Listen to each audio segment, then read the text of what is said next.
Só silêncio para gente agora. Atenção.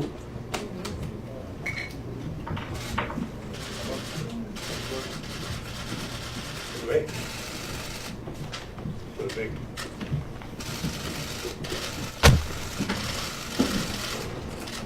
Obrigado. Tudo bem?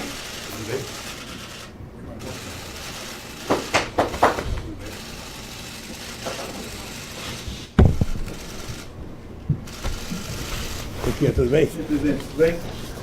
Todo mundo tá bom? Não tão bem quanto você, mas estou indo aqui. A gente fez um roteirinho aqui para tentar organizar, porque o nosso tempo é um pouco Eu exíguo. conheço os seus roteiros. Então, a gente queria começar aqui falando o seguinte, presidente, sobre a prisão do senhor. Foi um dia histórico no Brasil e a gente queria saber o que passou pela cabeça do senhor quando o senhor estava sendo preso, sendo conduzido para a prisão. Veja, eu durante todo o processo, eu não sei se eu cheguei a conversar com você na entrevista que nós fizemos, mas eu sempre tive certeza, desde que começou os discursos e o processo da Lava Jato, de que tinha um objetivo central, que ia chegar em mim. Aliás, uma amiga nossa, jornalista importante, Tereza Cruvinel, escreveu um artigo importante em que ela falava: o que eles querem, na verdade, é o Lula. Isso foi ficando patente em todos os depoimentos. Você está lembrado que a imprensa retratava: prenderam fulano, vai chegar no Lula. Prenderam fulano, vai chegar no Lula. Prenderam fulano. E muita gente que era presa, a primeira pergunta que fazia era: você conhece o Lula? Você é amigo do Lula? Você fez alguma coisa com... Todo mundo. E eu sabia disso porque a imprensa retratava, sabia disso porque as pessoas contavam, sabia disso porque advogado conversava com advogado. E foi ficando patente que o objetivo era chegar em mim. Tinha companheiros no PT que não gostavam quando eu dizia isso. Sabe, eles vão chegar em mim e depois vão caminhar para criminalizar o PT. Né? Pois bem, quando ficou claro que o objetivo central era efetivamente... tinha muita gente que achava que eu deveria sair do Brasil, tinha muita gente que achava que eu deveria ir para uma embaixada, tinha muita gente que eu deveria fugir. E eu tomei como decisão, Mônica, que o meu lugar é aqui. Eu tenho tanta obsessão de desmascarar o Moro, desmascarar o Delayol e a sua turma, e desmascarar aqueles que me condenaram, sabe, que eu ficarei preso 100 anos. Mas eu não trocarei a minha dignidade pela minha liberdade. Eu quero provar a farsa montada. Eu quero provar, montada aqui dentro, montada no Departamento de Justiça dos Estados Unidos, com depoimento de procuradores, com filmes gravados, e agora mais agravado com, sabe, a criação da Fundação Criança Esperança do Delanhol, sabe, pegando 2,5 bilhões de reais da Petrobras para criar uma fundação para ele. Fora 6,8 bilhões da Odebrecht e fora não sei quantas outras coisas. Eu tenho uma obsessão. Você sabe que eu não tenho ódio, não guardo mágoa, porque na minha idade, quando a gente fica com ódio, a gente morre antes. Então, como eu quero viver, sabe, até os 120, porque eu acho que eu sou um ser humano que nasceu para ir até 120, eu vou trabalhar muito para provar a minha inocência e a farsa que foi montada. Por isso eu vim para cá com muita tranquilidade. Havia uma briga no sindicato aquele dia entre os que queriam que eu viesse e os que queriam que eu não viesse. E eu tomei a decisão, falei: não, eu vou lá. Eu não vou esperar que eles venham até mim, eu vou até eles, porque eu quero ficar preso perto do Moro. O Moro saiu daqui, mas eu quero ficar perto, porque eu tenho que provar a minha inocência. Mas, presidente, o senhor, concretamente, é um fato, pode ser que o senhor fique aqui para sempre. O senhor, mesmo assim, acha que tomou a decisão correta? Tomaria outra vez. O senhor já pensou que o senhor pode ficar aqui para sempre? Não tem problema. Eu tenho certeza que eu durmo todo dia com a minha consciência tranquila, que eu tenho certeza que o Delayol não dorme, tenho certeza que o Moro não dorme. E aquele juiz do TRF4 que nem leram a sentença, sabe, fizeram um acordo lá, era melhor que um só tivesse lido e ter falado: olha, todo mundo aqui vota igual. Então eu quero, sinceramente, quem tem 73 anos de idade, quem construiu a vida que eu construí nesse país, quem estabeleceu as relações que eu restabeleci nesse país, quem fez o governo que eu fiz nesse país, quem recuperou o orgulho e a autoestima do povo brasileiro como eu e vocês fizemos no meu período de governo, não vou me entregar. Então eles sabem que eles têm aqui um pernambucano teimoso. Eu digo sempre, quem nasceu em Pernambuco e não morreu de fome até os 5 anos de idade, sabe, não se curva mais a nada. Você pensa que eu não gostaria de estar em casa? Adoraria estar em casa com a minha mulher, adoraria estar em casa com meus filhos, adoraria estar em casa com meus netos, adoraria estar em casa com meus companheiros, mas não faço nenhuma questão, porque eu quero sair daqui com a cabeça erguida como eu entrei, inocente. E eu só posso fazer isso se eu tiver coragem e lutar por isso. Presidente, recentemente o ministro Paulo Guedes disse que o senhor não cometeu nenhum crime, que o senhor não roubou. O ministro do Bolsonaro admitiu isso. Depois o Marco Aurélio disse, agora recentemente, que também não vê indícios de crime no triplex do Guarujá. E o Maurício Dieter, que é um dos maiores criminalistas, leu o processo e disse que também não tem crime material para sua condenação.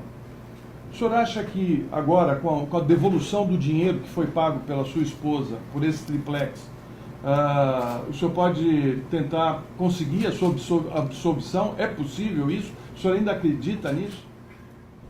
Por incrível que pareça, eu acredito.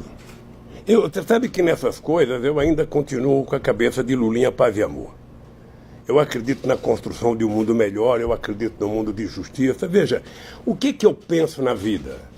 Eu penso que haverá um dia em que as pessoas que irão me julgar estarão preocupadas com os autos do processo, estarão preocupadas com as provas contidas no processo e não com a manchete do Jornal Nacional, e não com a capa das revistas, e não com as mentiras do fake news. As pessoas se comportarão como juízes supremos de uma corte que é a única coisa que a gente não pode recorrer. Sabe, que já tomou decisões muito importantes. Essa corte votou, por exemplo, célula-tronco contra uma boa parte da Igreja Católica. Essa corte já votou a questão da Raposa Serra do Sol contra os poderosos do arroz no estado de Roraima. Essa mesma corte votou a união civil contra todo o preconceito evangélico. Essa corte, ela votou as cotas, sabe, para que os negros pudessem entrar. Sabe? Então, ela já demonstrou que teve coragem e se comportou. Ora, no meu caso, a única coisa que eu quero é que vote com relação aos autos do processo. Eu não peço favor a ninguém, eu não quero o favor de ninguém, eu não quero, sabe? Eu só quero que as pessoas, pelo amor de Deus, julguem em função das provas, porque eu tenho certeza, o Moro tem certeza. Se as pessoas não confessar agora, no dia da extremunção a gente vai confessar. Ele tem certeza que eu sou inocente. Esse Delaiol tem certeza que ele é mentiroso e mentiu a meu respeito. Então, eu estou aqui, meu caro, para procurar justiça, para provar minha inocência, mas estou muito mais preocupado com o que está acontecendo com o povo brasileiro, porque eu posso brigar e o povo nem sempre pode. Presidente, só retomando a pergunta da Mônica no início, sobre a prisão, o senhor aqui, durante esse 1 ano, passou por 2 momentos de muita tristeza, que foi a morte do seu irmão e depois a morte do seu neto, Arthur. O que do senhor, depois de viver isso, fica? Quer dizer, o que fica da vida do senhor? Olha, Florestan, eu vou contar uma coisa para você. Esses 2 momentos foram os mais graves. Eu poderia incluir a perda de um companheiro como o Sigmaringa Seixas, que é meu companheiro de dezenas e dezenas de anos. A morte do meu irmão Vavá, o Vavá era como se fosse um pai da família toda. E a morte do meu neto é uma coisa que efetivamente não.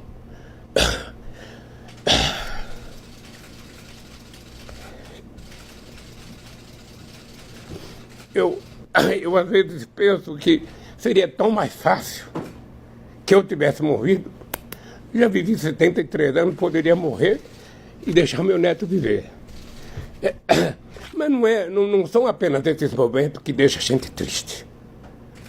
Sabe, eu sou um homem que tento ser alegre, tento trabalhar muito para a questão do ódio, sabe, eu trabalho muito para vencer a questão do ódio, a questão da mágoa profunda. Eu, quando vejo essa gente que me condenou na televisão, sabendo que eles são mentirosos, sabendo que eles forjaram uma história, aquela história do PowerPoint, do seu Delayal, aquilo, nem o bisneto dele vai acreditar naquilo. Esse messianismo ignorante, sabe? Então, eu tenho muitos momentos de tristeza aqui, mas o que me mantém vivo, e é isso que ele tem que saber, eu tenho compromisso com esse país, eu tenho compromisso com esse povo, e eu estou vendo a obsessão que está acontecendo agora, a obsessão de destruir a soberania nacional, a obsessão de destruir emprego, a obsessão de juntar 1 trilhão para quê? As custas dos aposentados. Se eles lessem alguma coisa, se eles conversassem, eles saberiam que esse cidadão aqui, analfabeto, 4º ano primário, um curso de torneiro mecânico, juntou 370 bilhões de dólares de reserva, que a R$4 do dólar dá mais de 1 trilhão e 200, sem causar nenhum prejuízo a nenhum brasileiro. Então, se eles querem juntar 1 trilhão, tem uma fórmula secreta. Coloque o povo no orçamento da União. Segundo, gere emprego. Terceiro, gere crédito para as pessoas. O povo está devendo, tá. Tire todo o penduricalho da dívida do povo e ele paga apenas o principal no banco. Você vai perceber que as pessoas voltam a poder comprar. Um país que não gera emprego, não gera salário, não gera consumo, não gera renda, quer pegar do aposentado e do velhinho 1 trilhão. O Guedes precisava criar vergonha. Onde que ele fez esse curso de economia dele?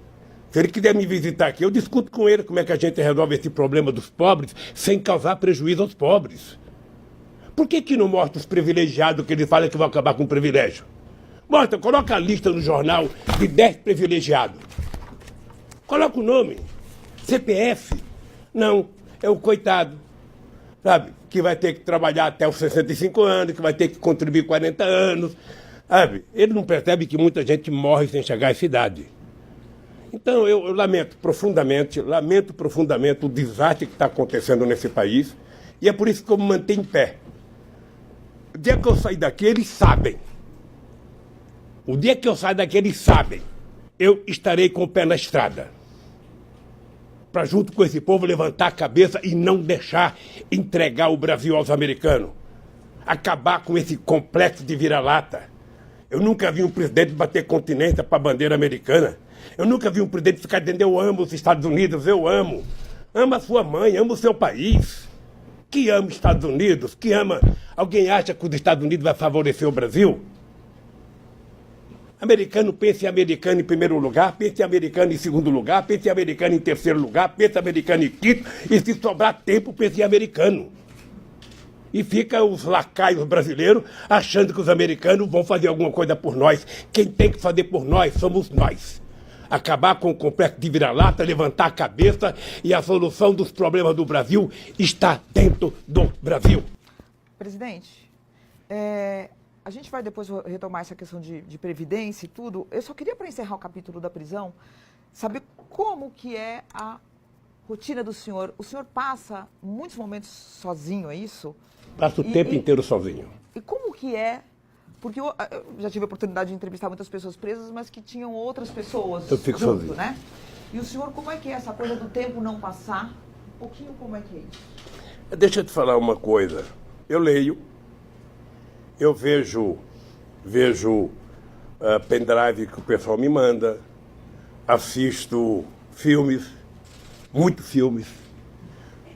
série, muito discurso, muita aula. Eu, por exemplo, fiz na minha cela, que eu não trato de cela, eu trato de uma sala porque, sabe, é melhor. Eu fiz um curso sobre Canudos. Tem um curso no canal Paz e Bem sobre Canudos, recontando a história, mostrando as mentiras que Euclides da Cunha contou sobre os sertões, sobre Canudos. Ou seja, a história não é aquela. Então, eu fiz um curso de 8 aulas. Agora eu sugeri ao Mauro Lopes, do canal Paz e Bem, que faça um curso, Retratos do Brasil, sobre todas as lutas sociais no Brasil. E agora, acho que toda segunda-feira tem uma aula. Eu espero juntar umas 4 ou 5, recebo um pendrive, vou assistindo e vou me aprimorando. Quando eu sair daqui, sairei doutor. Presidente, o senhor queria fazer duas perguntas em uma. O senhor, na sua rotina, lava sua própria roupa, lava suas coisas, e a prisão mudou o senhor em alguma coisa? Deixa eu falar uma coisa para você. É engraçado porque eu sempre tive vontade de morar sozinho. Quando eu fiquei viúvo a primeira vez, em 1971, eu fiquei bravo com a minha mãe, porque meu sonho era alugar um kitnet e morar sozinho. Minha mãe morava com a minha irmã, minha mãe abandonou a minha irmã, foi na minha casa e exigiu que eu alugasse uma casa para morar comigo. Eu morei com a minha mãe durante 3 anos e meio. Então eu sempre quis morar só. Sabe aquele sonho que eu nunca tive, sabe? Jogar a cueca para qualquer lado, a meia para qualquer lado, a camiseta para qualquer lado, ou seja, não ter que colher, não ter que prestar conta, não ter ninguém atrás de mim. Colhe, sabe? Recolhe, põe na gaveta, põe no chuveiro. Sabe? Hoje eu faço isso. Mas eu preencho meu tempo vendo muita coisa. Eu assisto reuniões. É o senhor que lava suas roupas, suas coisas? Não. Não. As pessoas trazem. Eu mando para o meu pessoal lavar. Tá. Mas eu curto a solidão tentando aprender, mentalizar a minha espiritualidade, sabe? Tentar gostar mais do ser humano, tentar ficar um pouco mais humano, sabe? Eu acho que eu vou sair daqui melhor do que eu entrei, com menos raiva das pessoas, sabe? Eu vou sair um cidadão bom daqui, e motivado para brigar. Estou doido para fazer uma caravana. Tem um grupo de pessoas militantes, que estão aí na porta, que dizem bom dia, boa tarde e boa noite para o senhor todos os dias. O senhor escuta esse grito de boa noite, boa tarde, bom dia? Como é que o senhor... Não, eu escuto todo santo dia, bom dia, boa tarde, boa noite. Quando tem atividade, que eles colocam um carro de som um pouquinho melhor, eu escuto o discurso das 9 horas da manhã às 9 horas da noite, ou seja, música, canta, tudo. Sabe, eu, sinceramente, não sei como um dia eu vou poder agradecer essa gente. Tem gente que está aqui exatamente desde o dia que eu cheguei aqui. Vai para casa, às vezes, lava roupa e volta para cá. Então, eu serei eternamente grato. Não sei se isso já aconteceu alguma vez na história com alguém, mas eu sinceramente não sei como fazer para agradecer. Eu já disse para todo mundo aqui, certamente a polícia tem suas regras, o meu pessoal tem suas regras, mas quando eu sair daqui, eu quero sair daqui a pé e quero ir lá no meio deles. A primeira cachaça eu quero tomar com eles. Presidente, e brindar. Vamos falar um pouco de política nacional. O seu partido perdeu a eleição do ano passado e a extrema-direita chega ao poder com o voto de muitos eleitores que eram do PT.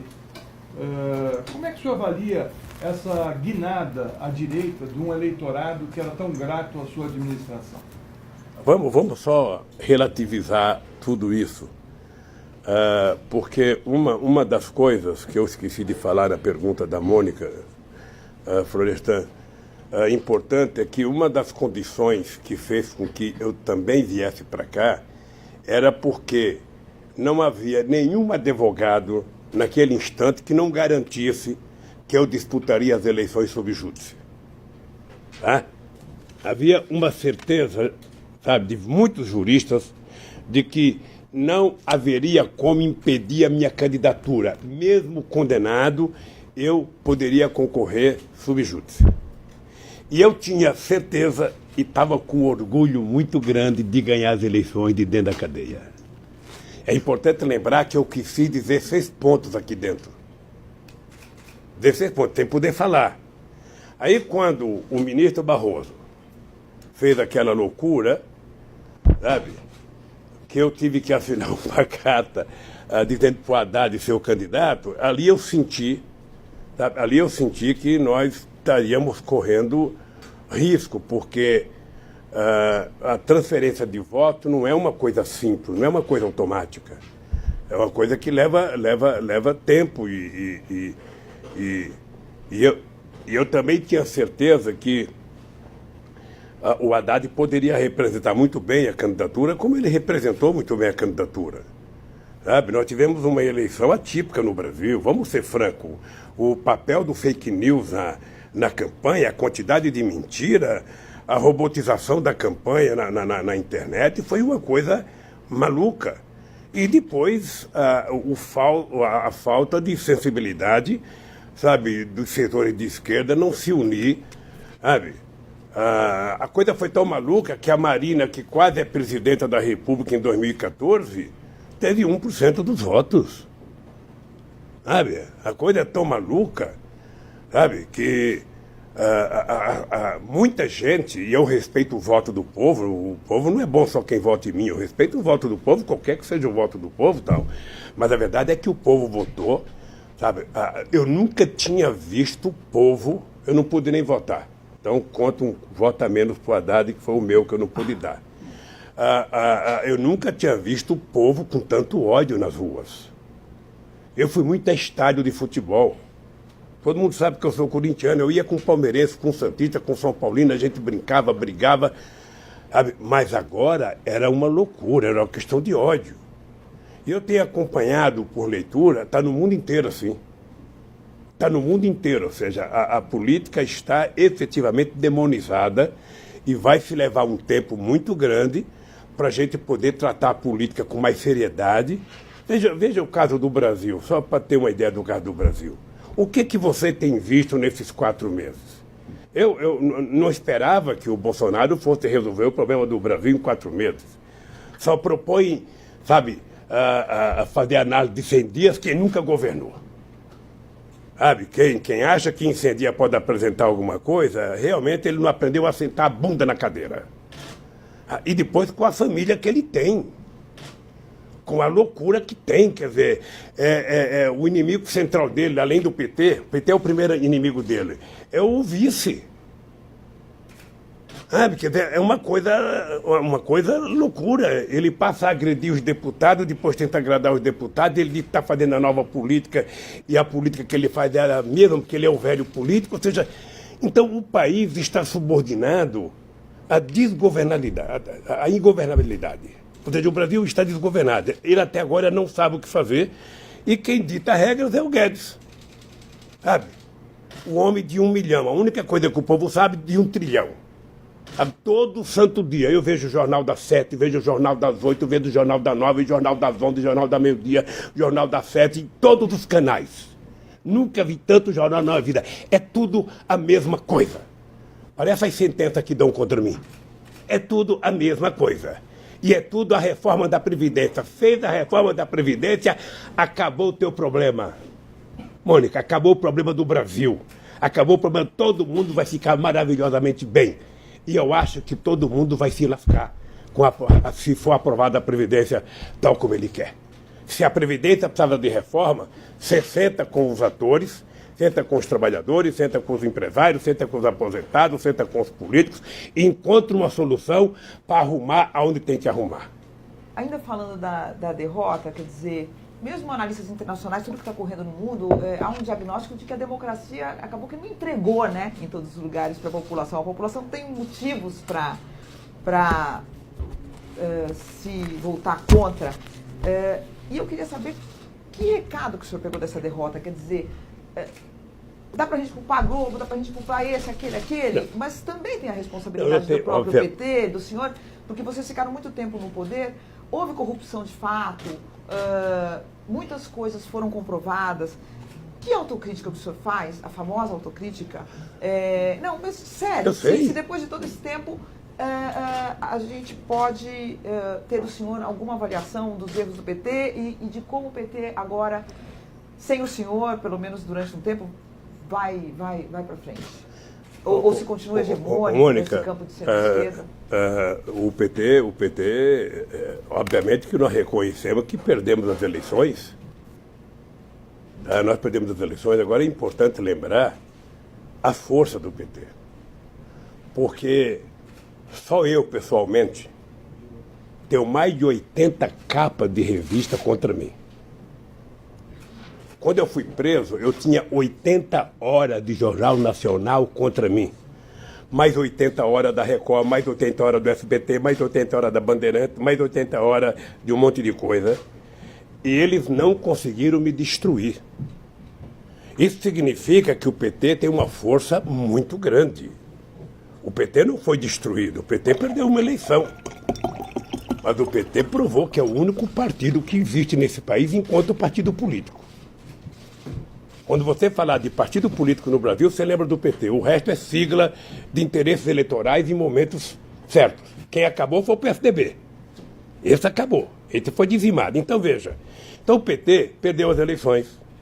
Acho que o PT, sabe, deve ter cometido erros durante os nossos governos. Devemos ter cometido erro. A parte da corrupção, presidente. Você veja, o Ayrton Senna cometeu um erro só e morreu. A parte da corrupção. O que Ela pode ter a vida, agora, se ela foi a vida, que se faça prova. Se faça prova. Teve corrupção, você investiga, a polícia investiga, faz acusação, prova, está condenado. Fomos nós do PT que criamos todos os melhores mecanismos para apurar a corrupção. Não foi nenhum adversário, fomos nós. Não foi o Moro, não foi ninguém, foi o PT. No governo Lula e no governo Dilma, na administração Márcio Tomás Bastos e Tasso Genro, mais o Zé Eduardo Cardoso, que criou todos os mecanismos para garantir fortalecimento da Polícia Federal, com investimento em mais gente, mais inteligência, fortalecimento e independência do Ministério Público, a transparência que nós criamos, Mônica, que eles acabaram agora. A transparência, você poderia saber o papel que a presidenta usava, porque a gente queria transparência. E combater a corrupção é uma marca do PT. Olha, se alguém do PT cometer um erro, e alguém tem que pagar. Por isso, a única coisa que nós queremos é que se apure, que se investigue. Na hora que for investigado e for julgado, sabe, foi condenado. Um pouco, meu colega. Eu falo por Depois mim. Ele vai ter 3 perguntas para fazer. Eu falo por mim. Por mim eu falo o seguinte, eu desafio Moro, desafio Deleiol, desafio 209 milhões de brasileiros, inclusive você, que é minha jornalista, sabe, aprovar a minha culpa. Presidente, eu fiz essa pergunta para o senhor, só depois vai fazer 3 perguntas. A questão de crime, a gente pode ter até a questões de condenações que são revistas na história depois. Eu não quero entrar no mérito da sua condenação, mas eu quero... Mas é difícil, viu? Porque... entrar no mérito, por exemplo, se a gente pegar o caso do sítio, que o senhor, na verdade, houve uma reforma, essa reforma comprovadamente foi feita e o senhor usufruiu dessa reforma. Ainda que não haja crime aí, isso é uma questão que a justiça vai decidir, não é um erro, não houve erro. Não, o senhor deixa eu lhe falar. Nenhum erro, deixa eu falar uma o senhor coisa. não acha que poderia ter sido mais cuidadoso? Deixa eu falar uma coisa para você. Eu poderia ter aceito nunca ir àquele sítio. Então, eu cometi um erro de ir no sítio. Tá? Eu disse, e está provado, tá? Eu disse e está provado, que eu fiquei sabendo daquele maldito sítio dia 15 de janeiro de 2011. Tá? E o sítio tinha dono. Dono, pré-dono e bidono. O Jacob Ittar era meu amigo de 40 anos. O Jacob Ittar comprou o sítio no nome do filho dele, com cheque, sabe, dado pela Caixa Econômica Federal. E a polícia está medida, a polícia investigou. Nós tivemos policiais e procuradores visitando casa de trabalhador rural, visitando casa de pedreiro, visitando casa do caseiro. Perguntaram até para as galinhas. Você conhece o Lula? Você sabe se o Lula é dono? Nem as galinhas falaram. Porque eu não era dono, porque se eu quisesse eu podia comprar. Eu podia comprar. Então se eu cometi o erro de ir num sítio, sabe, que alguém pediu, a Odebrecht reformou, ou não sei quem reformou, então vamos discutir a questão ética, não vamos discutir a questão de corrupção. Tá? Vamos discutir outra questão, é outra questão. Acontece, Mônica, que o impeachment, a cassação da Dilma e o golpe não fecharia com o Lula em liberdade. Não fecharia com o Lula em liberdade. Então, qual é o meu incômodo? Olha, se eu tivesse aqui preso e o salário mínimo tivesse dobrado, pô, seria... O Lula realmente era um desgraçado, prendeu e melhorou o povo. Mas não, acabaram agora com o aumento real do salário mínimo. Se eu tivesse aqui e o povo estivesse trabalhando com carteira assinada, não inventaram agora uma história de uma carteira verde e amarela. Você vai receber logo, logo, você vai receber verde e amarela. Verde e amarela é se você quiser, sabe, ter uma aposentadoria, Sabe, você pagando pelo banco ou ter aposentadoria normal. Essa opção, ela é mentirosa. Nenhum empresário vai contratar um trabalhador que não esteja com carteira verde e amarela. Foi assim no Fundo de Garantia. Eu estava dentro da fábrica em 1967. O patrão chegava e dizia, você vai fazer opção para o Fundo de Garantia ou vai ficar na estabilidade? Vou ficar na estabilidade, então fora. Era assim. Então essa gente pensa que o povo é imbecil para ficar mentindo o tempo inteiro para o povo. Você, quando fala autocrítica para mim, eu acho que nós devemos ter muito erro. Eu, por exemplo, tive um erro grave. Eu poderia ter feito a regulamentação dos meios de comunicação. Nós fizemos um congresso em 2009, aprovamos um congresso, só participou a Bandeirante e uma outra rede TV, se não me falha a memória, sabe? Participou, nenhuma outra televisão participou muitas rádios, e nós preparamos em junho de 2010 uma regulamentação do meio de comunicação. Ao invés de dar entrada no Congresso, porque ia ter eleição, eu falei, não, vamos deixar para o novo governo. E deixei para o novo governo. A razão pela qual a Dilma ou o Paulo Berardo não entrou, eu não sei. Mas essa é uma autocrítica que eu faço. Uma autocrítica que eu faço. Agora, pergunto o seguinte, imagina se todo mundo nesse Brasil fizesse uma autocrítica. A elite brasileira deveria estar agora fazendo autocrítica. Puxa vida, como é que a gente ganhou tanto dinheiro no governo do Lula? Como é que o povo pobre vivia tão bem? Como é que o povo pobre estava viajando para o Piauí, para Sergipe, para Garanhuns de avião, e agora nem de ônibus pode viajar? Sabe? Vamos fazer uma autocrítica por causa do que aconteceu em 2018 na eleição. Vamos fazer uma autocrítica geral nesse país. O que não pode é esse país estar governando por esse bando de maluco que governa o país. O país não merece isso e, sobretudo, o povo não merece isso. Presidente, a Odebrecht admitiu ter pago 29 milhões de propina no Peru entre 2005 e 2014, em troca da obtenção de contratos. Ao todo, a Transparência Internacional destaca que houve uma espécie de fordismo de corrupção com 788 milhões de dólares distribuídos em 12 países e que o esquema da Odebrecht foi facilitado pelo apoio do BNDES para suas operações, que contavam sempre com a sua abertura de portas para a empresa. Todo o esquema global contava com financiamento ilegal de campanhas nos diferentes países, sempre aliados do PT e do Brasil. O senhor tinha ciência dessas empresas? Quem é que está falando isso? A Transparência Internacional. Com base no quê? Eu não sei, eles levantaram esses dados. Levantaram, deve ter lido o jornal o Globo. Só pode ser, porque deixa eu lhe contar uma coisa. Deixa eu contar uma coisa para você que é um jornalista inteligente. O presidente da República, ele não tem como interferir na burocracia do BNDES para empréstimo. O BNDES foi criado para financiar o desenvolvimento brasileiro. E eu lembro que no tempo do Fernando Henrique Cardoso, quando eu fiz a campanha em 2006, o Alckmin tentou dizer o Lula financia o metrô de Caracas, sabe, enquanto não financia o meu aqui. E eu lembrei para ele que quem tinha feito o acordo para financiar o metrô de Caracas era o Fernando Henrique Cardoso, e fez bem. Porque quando o Brasil financia o desenvolvimento de um país através do BNDES, o Brasil está exportando serviço, está exportando engenharia, está exportando máquina, está vendendo coisa para lá. Você percebe? É um ganho extraordinário para um país que quer ter importância no mundo. Então, o BNDES tem uma burocracia em que o presidente da República não decide. Tem uma coisa chamada COFIEX e COFIG, sabe? Que participa ministro da Relações Exteriores, ministro da Fazenda, ministro do Planejamento. 500 ministros participam para tomar as decisões. Só quem não participa é o presidente da República. O presidente não sabe dessas coisas. E eu sou favorável que o BNDES empreste dinheiro para o desenvolvimento dos países africanos, dos países latino-americanos. Eu sou favorável. O senhor se sente injustiçado por esses empresários? Porque eles cresceram muito e se tornaram multinacionais e depois fazem delações premiadas contra o PT e contra o senhor. Deixa eu falar uma coisa. Contra mim, eu não fico com raiva não pelo seguinte, olha. Eu tenho desafiado os empresários a dizerem quem é que me deu 5 centavos. O Léo, que é o rapaz que está preso aqui, que fez a denúncia contra mim, ele passou 3 anos dizendo uma coisa, Depois ele mudou o discurso, meu advogado perguntou por que ele tinha mudado, ele falou, meu advogado me orientou. E o que ele falou, Lula sabia. Agora o que está provado?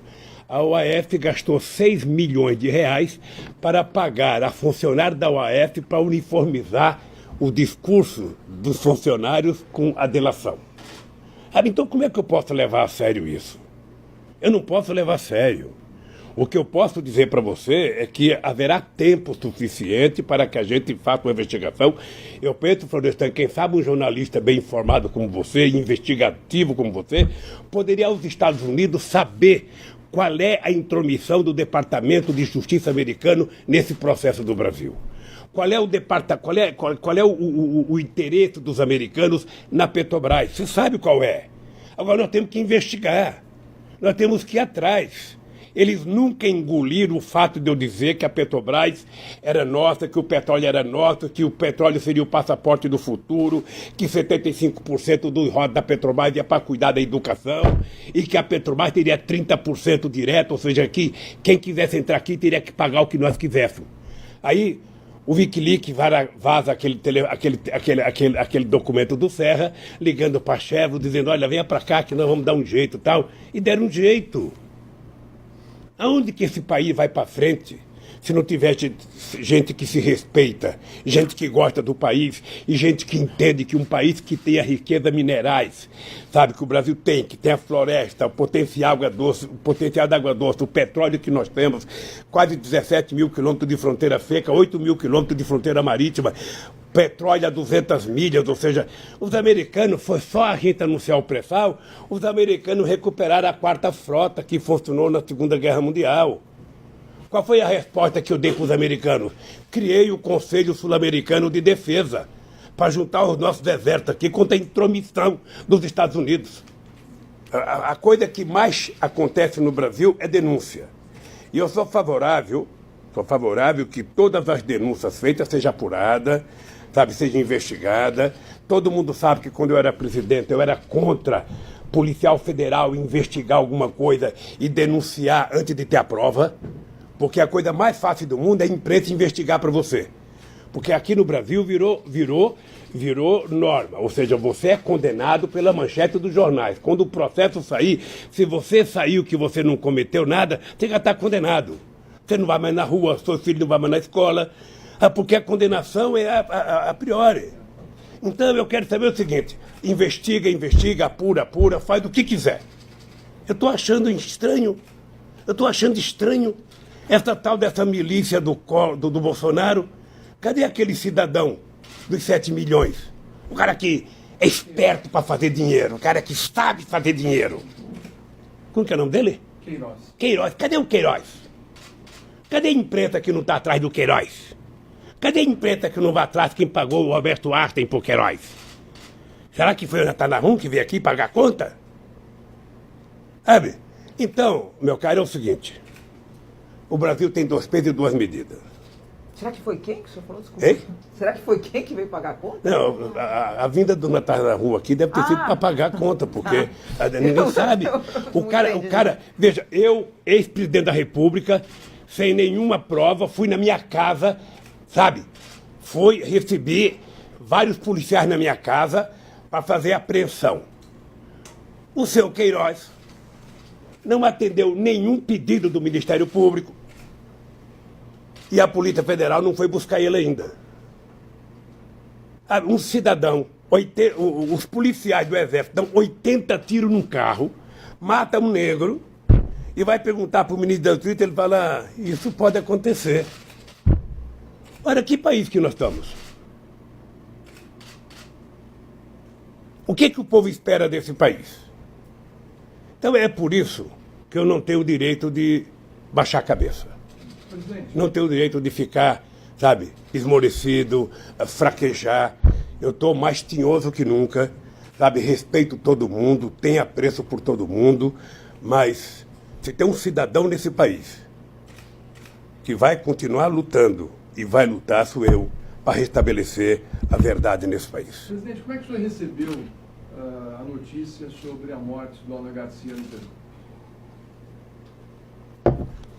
Você sabe que eu nunca consegui entender a morte do Getúlio Vargas. O último filme que eu assisti do Getúlio Vargas foi esse filme que foi feito com o Tony Ramos, que é um bom filme. Eu lembro que em 2005, numa plenária com o empresário no Palácio do Alvorada, eu falei, olha, eu quero que vocês saibam como é que eu sou. Eu não vou me matar porque não tenho vocação de Getúlio. Eu não vou correr porque não tenho vocação de pedir asilo político. Se alguém quiser me pegar, vai pegar nesse país. E vai me pegar na rua, porque eu vou enfrentar na rua. E comecei a ir para a rua. Isso foi em junho de 2005. Quem quiser me pegar, vai para a rua. É por isso que eu ganhei em 2006 e orgulhosamente terminei meu mandato com 87% de bom e ótimo, 10% de regular e 3% de ruim e péssimo, que deve ter sido, sabe, lá no condomínio do Bolsonaro e na sede do PSDB. Então, eu efetivamente estou convencido que nós temos que lutar hoje muito mais do que já lutamos. O Alan Garcia, ele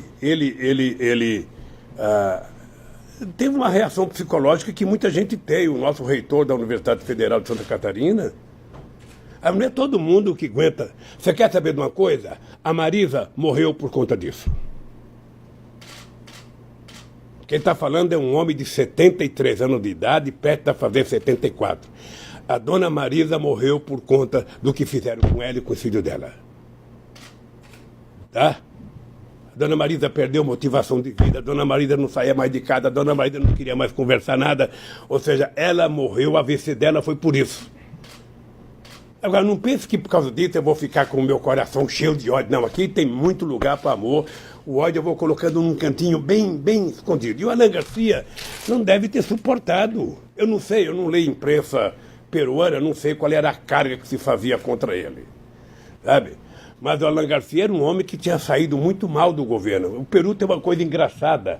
O Peru é um país que cresce a 5% ao ano, na mão do Toledo cresceu, na mão do Alan Garcia, e eles terminam o mandato com 10% de aprovação, com 5% de aprovação. Por quê?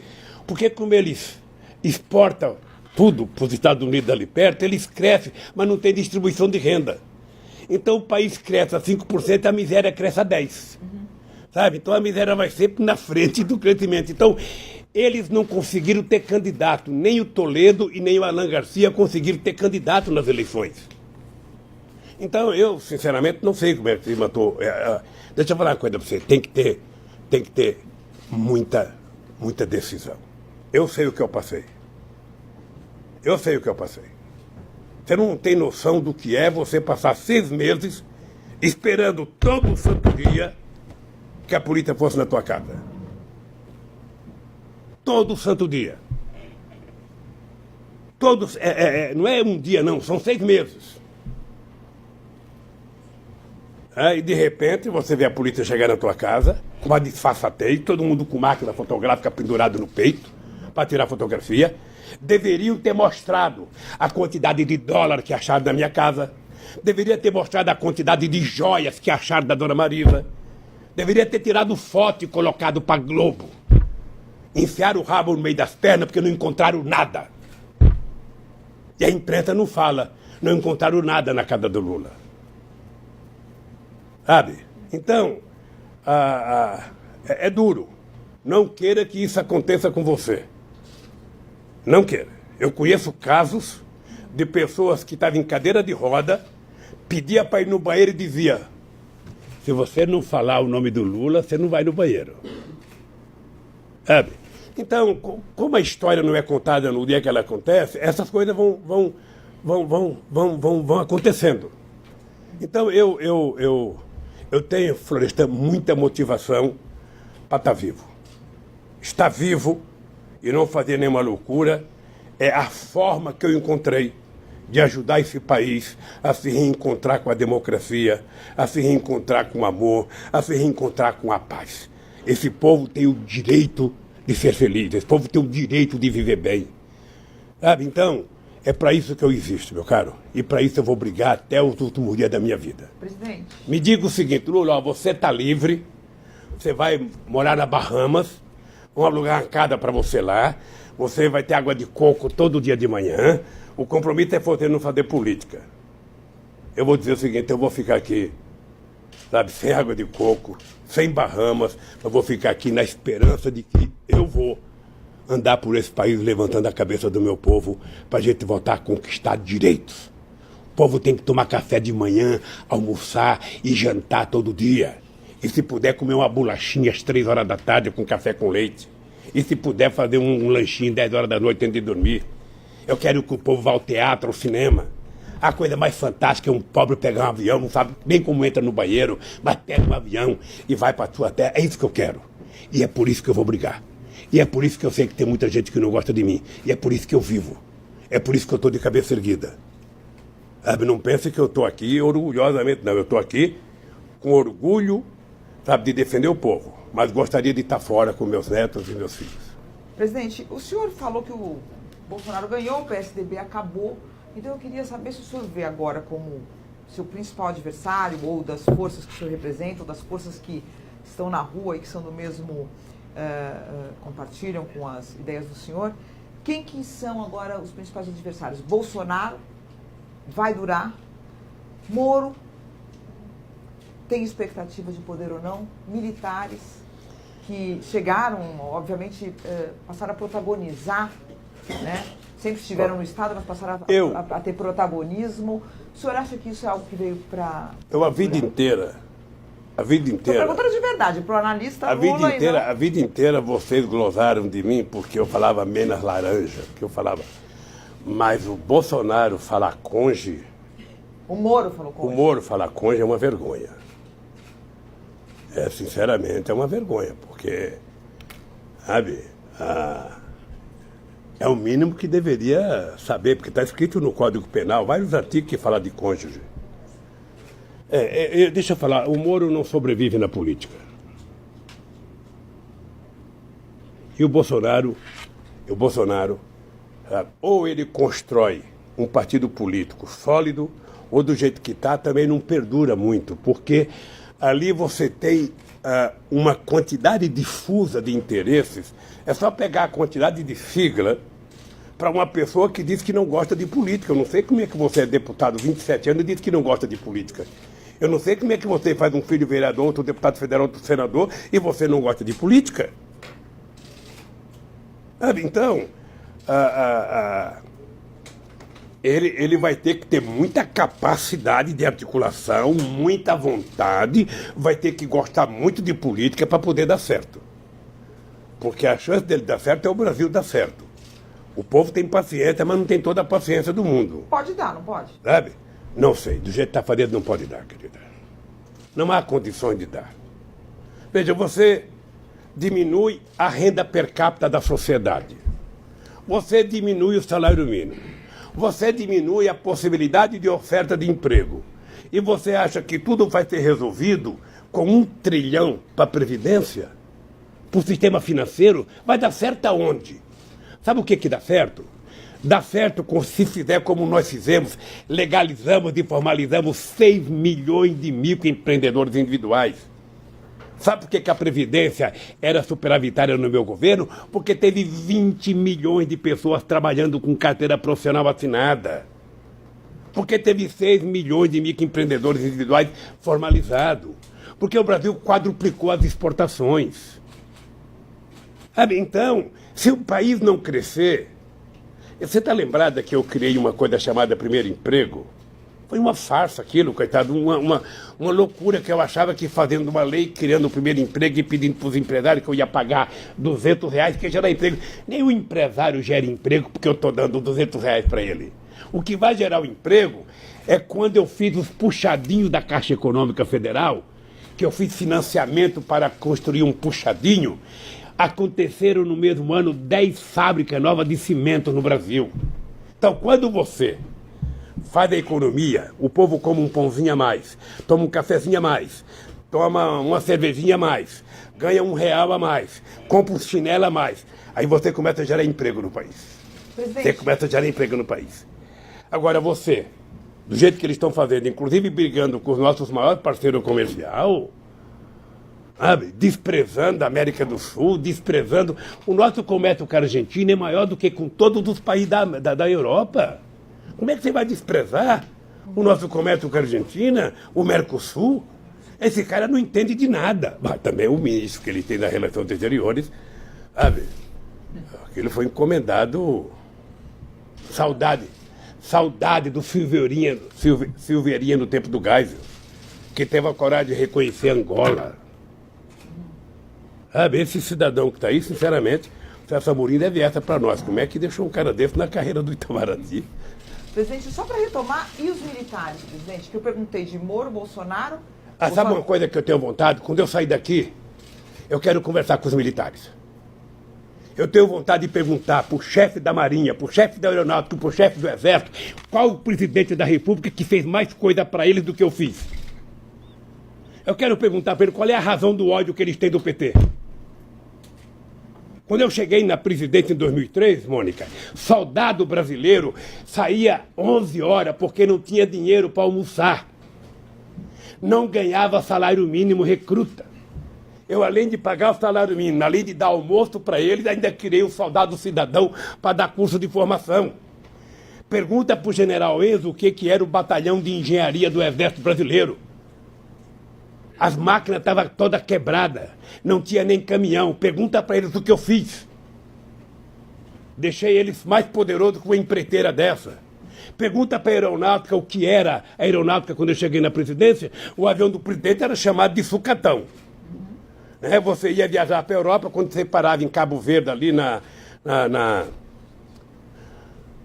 Ilhas Canárias, ali, na Ilha do Sal, tinha 18 mecânicos dentro do avião para catar parafuso que caía no aeroporto. Mas eu só queria saber se o senhor acha que eles voltam para a caserna? Mas eu vou chegar. Eu vou chegar lá, mas é que eu tenho que falar alguma coisa. Porque... Não, claro. Então deixa eu lhe falar. Então eu quero perguntar para a aeronáutica, tinha um avião que eu emprestava para levar a autoridade em casa, quando levantava voo em Brasília, pegava fogo no avião. Tinha que descer rapidamente, porque senão explodia. O Celso Amorim perdeu uma pasta, queimou dentro do avião. Era isso que ele tinha. Quando eu comprei o avião novo, é porque eu me respeito. Eu, se pudesse, ia de jegue para a Europa. Como eu não podia ir, eu tive a coragem de comprar um avião. Hoje eu me arrependo de não ter comprado um Airbus 140. Fui comprar logo um menor. Eu comprado um grandão. Sabe? Pois bem, peguei acho que 15 ou 20 aviões da Rio Sul, que não pagou o BNDES, foi dado para a aeronáutica. Deixar a aeronáutica com cara de força aérea. É só perguntar. Pergunta para a Marinha. Eu fui visitar o Barão de Tefé, lá na base brasileira, na Antártica. Eu cheguei lá, um país grande não pode ter um navio de pesquisa daquele. Se o cara entrasse com a barriga, a bunda ficava para fora do lugar que tem que fazer pesquisa. Sabe? Nós autorizamos o almirante comprar um navio decente.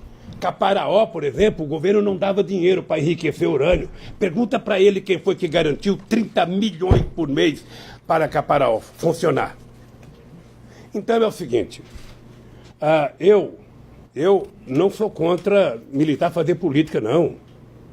Militar quer fazer política, sai do exército, vai para a reserva, sabe? Aliás, é importante lembrar que a política no Brasil começou com o Marechal Deodoro da Fonseca. Eles fazem política no Brasil, eles só não tiveram participação no poder decisivo no governo de Fernando Henrique Cardoso e no meu governo. No entanto, eles tiveram.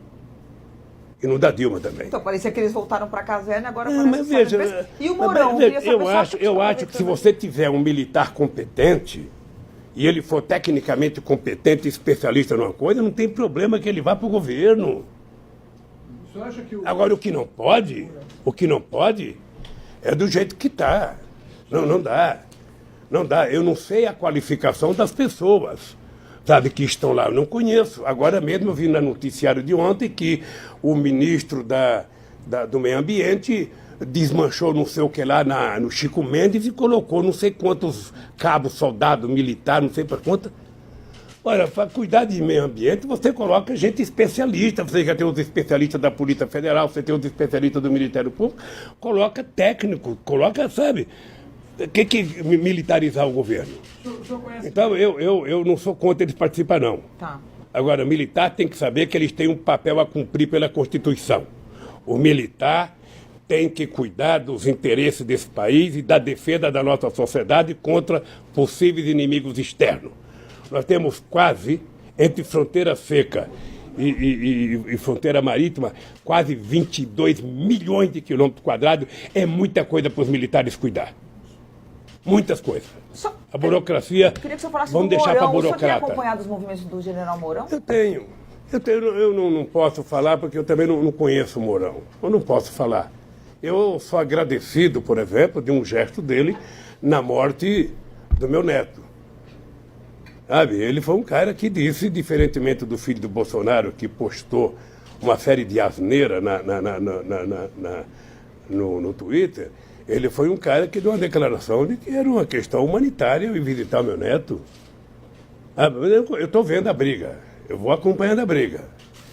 Ninguém nunca mais, Mônica, ninguém nunca mais, presta atenção, ninguém nunca mais vai ter nesse país uma dupla harmônica como Lula e Zé Alencar. Sabe? Um sindicalista e um empresário. Sabe? Que fez esse país ter orgulho. Que fez esse país crescer. Sabe? Eu duvido, Mônica, que tenha um empresário nesse país ter sido tratado com mais respeito por qualquer governo do que por mim. Duvido. A diferença é que eu tratava ele bem, mas também tratava o sem terra, tratava o sem casa, tratava os moradores de rua, tratava, sabe? Tratava a sociedade brasileira. Então, eu posso te dizer, Mônica, esse povo é a minha motivação. Eu quero que você saia daqui e você retrata o seguinte: você não conversou com um cidadão alquebrado. Você conversou com um cidadão que tem todos os defeitos que um ser humano pode ter, mas tem uma coisa que eu não abro mão. Isso eu aprendi com a dona Lindu, que nasceu analfabeta e morreu analfabeta. Dignidade e caráter não tem shopping, não tem supermercado, e você não aprende na universidade. Isso é de berço. E isso eu tenho demais, e não abro mão disso. Esse é o meu patrimônio. Presidente, eu queria falar um pouco da questão internacional. Recentemente, a Ucrânia elegeu um humorista como presidente da República. A direita tem avançado fortemente em vários cantos do planeta. E vai ter eleição agora nesse fim de ano na Espanha. Eu queria saber... nesse fim de semana, desculpa, vai ter uma eleição nesse fim de semana na Espanha.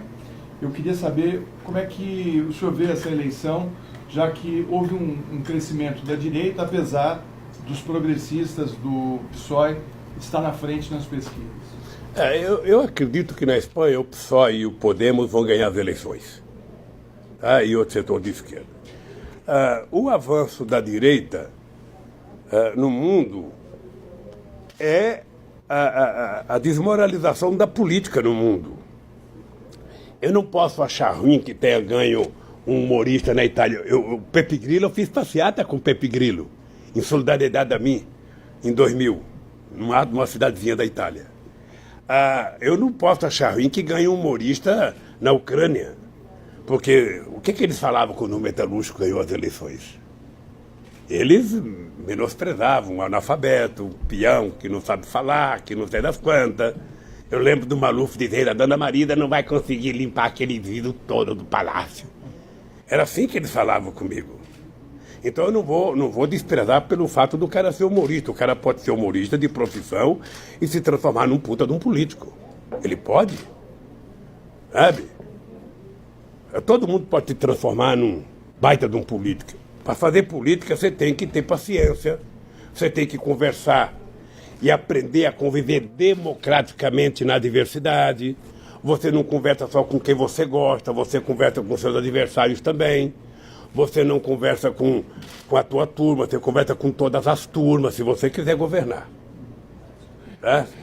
É assim que se faz no mundo inteiro. O senhor acha que na Espanha o governo... Eu acho que na Espanha nós vamos ter um governo mais progressista, eu acho. Agora, com relação à Venezuela... Porque sabe o que acontece? O discurso da direita, gente, é tão xenófobo que não pode dar certo. Veja o Macron, na França. O Macron era do governo, negou o governo, né? Negou o governo socialista, fingiu que não era político, foi eleito presidente da República. O que ele está fazendo agora? Porque não tem saída. Não tem saída. O Bolsonaro ele tem que governar com aqueles políticos que estão lá. Vamos ser francos, vocês que gostam de política, não dá saudade o Brasil não ter uma figura como Ulisses Guimarães? Cadê o grande Ulisses Guimarães? Não tem mais. Acabou. Foi nivelado por baixo. Qual é o grande orador que você tem no Senado, o grande tribuno? Qual é o grande tribuno que você tem na Câmara? Sabe, acabou, porque a política foi avacalhada. Eu vejo, viu, Mônica? Eu vejo muita televisão. Então, às vezes, eu vejo qualquer programa de televisão, sem mais e sem menos, o cara vai lá e esculhamba a política. Olha, mas se ele esculhamba, nominando quem é, tudo bem. Quer avacalhar com o político Lula, vai lá e fala, o Lula é isso, esculhamba o Lula. Aí o Lula tem o direito de abrir um processo contra ele. Mas o cara generaliza, sabe, a política como se fosse um só, o povo vai desacreditando, Como é que você acha que o povo reage assistindo o Jornal Nacional e meia hora, todo santo dia, falando de corrupção? Como é que é o ânimo de um cara que levanta de manhã e vai trabalhar para ganhar um salário mínimo? O cara acha que todo mundo é ladrão. Quando a Globo é acusada que não paga 600 milhões de reais à Receita Federal, eles dão um comunicado para Emílio Bono. A Globo já prestou conta. Acabou. Ninguém fala mais nada. A Folha não publica matéria sobre a Globo. Sabe? Ninguém publica. Mas se é o coitado do Lula... Presidente.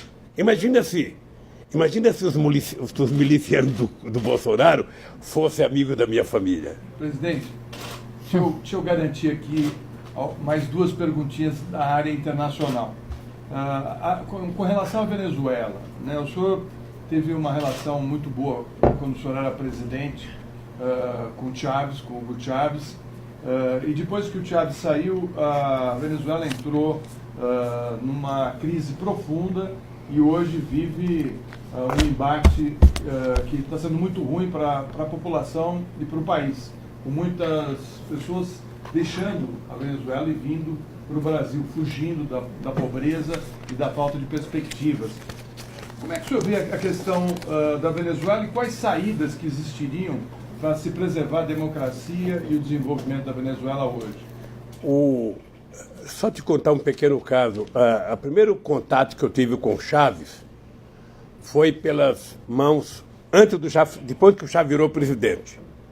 Quando ele não era presidente, ele foi no Fórum de São Paulo, em El Salvador, e nós do PT, eu e o Marco Aurélio, não deixamos ele participar porque ele era golpista. Então a gente resolveu não deixar ele participar porque ele tinha tentado dar o golpe na Venezuela. Depois, quando ele foi presidente e que derrubaram ele voltou para o governo e o Fernando Henrique Cardoso me liga e fala para mim se eu atenderia um telefonema do presidente Chávez. E me explicou o que era. Me explicou o seguinte: o Chávez está pedindo um navio de combustível, porque está em greve os trabalhadores da PDVSA, e o Chávez está pedindo para o Brasil emprestar um navio de gasolina para ele. Eu, por mim, empresto, Lula, mas como você já ganhou as eleições, embora não tenha tomado a posse, eu disse para o Chávez que é você que decida. Aí o Chávez me liga e eu decidi mandar o avião de gasolina para ele, o navio de gasolina. Foi a primeira vez. O Chávez era uma figura estupenda. Era voluntarista, eu tinha discordância política com o Chávez, mas era uma figura encantadora, sabe? Era aquele cara que fazia você se sentir bem em qualquer lugar, mas ele era muito voluntarista, sabe? Era complicado. Celso Amorim, pode te contar. Eu tomei posse dia 1º de janeiro, dia 21 de janeiro, eu já tive que criar um grupo de amigos para resolver o problema da Venezuela. E eu criei um grupo de amigos, colocando Estados Unidos, colocando Espanha. Por que Espanha? Porque o Aznar tinha sido o primeiro presidente a apoiar os golpistas. Eu coloquei os Estados Unidos, que era o inimigo deles, coloquei a Espanha, o Brasil, acho que a Argentina, eu não sei se a França, eu não sei o estreito. E quando eu coloquei, o Fidel Castro ficou muito nervoso. e falou porque vocês estão entregando a Venezuela para o imperialismo, porque não pode ter um grupo de amigos com os Estados Unidos. Eu falei, ô Fidel, deixa eu falar uma coisa para você. O grupo de amigos que nós estamos criando não são amigos do Chávez, são amigos da Venezuela, da democracia. Então tem que ter gente que a oposição leve em conta. Os americanos eram levados em conta pela oposição, o Aznar era levado em conta. E o que aconteceu? Deu certo. Negociamos, houve um referendo, participou o Jimmy Carter. O cara que participou dos Estados Unidos era o Colin Powell, que tinha uma belíssima relação com o Celso Amorim.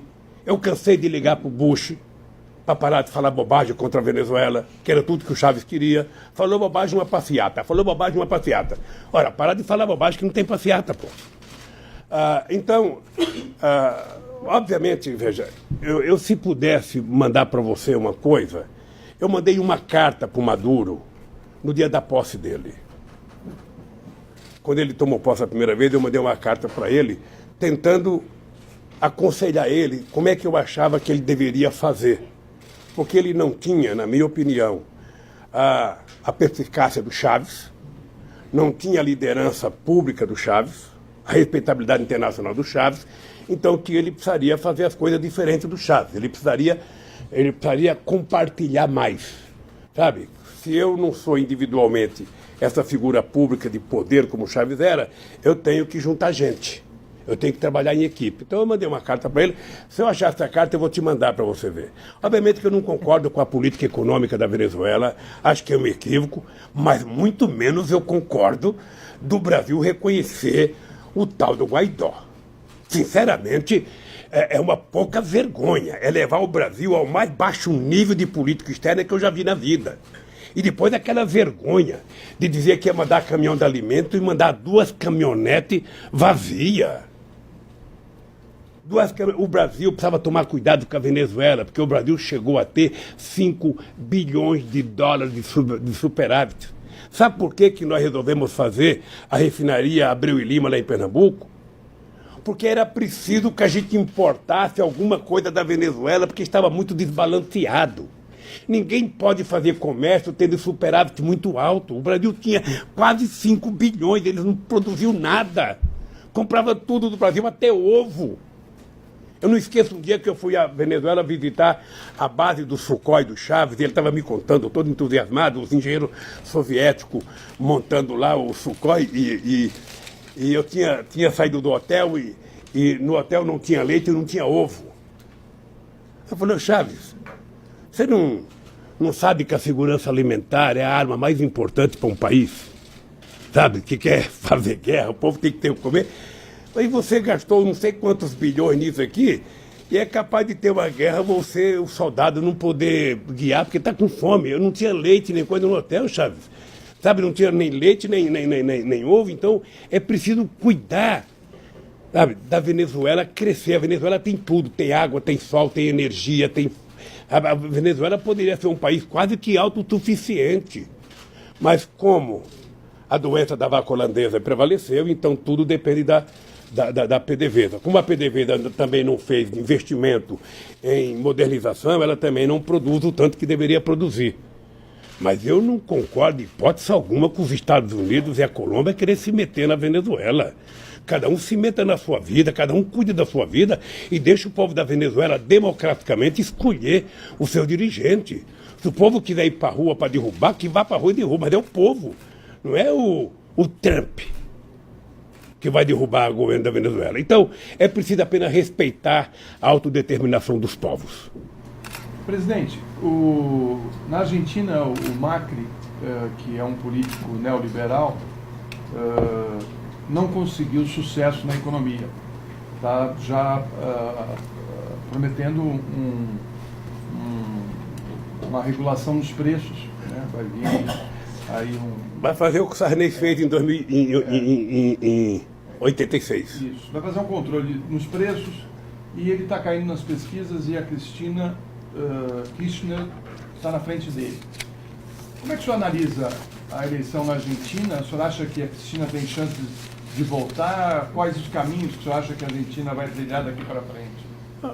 Tudo que eu desejo é que a Argentina encontra o caminho da democracia. Eu convivi com o Kirchner, convivi com a Cristina, e eu acho que eles foram um bem enorme para o povo argentino.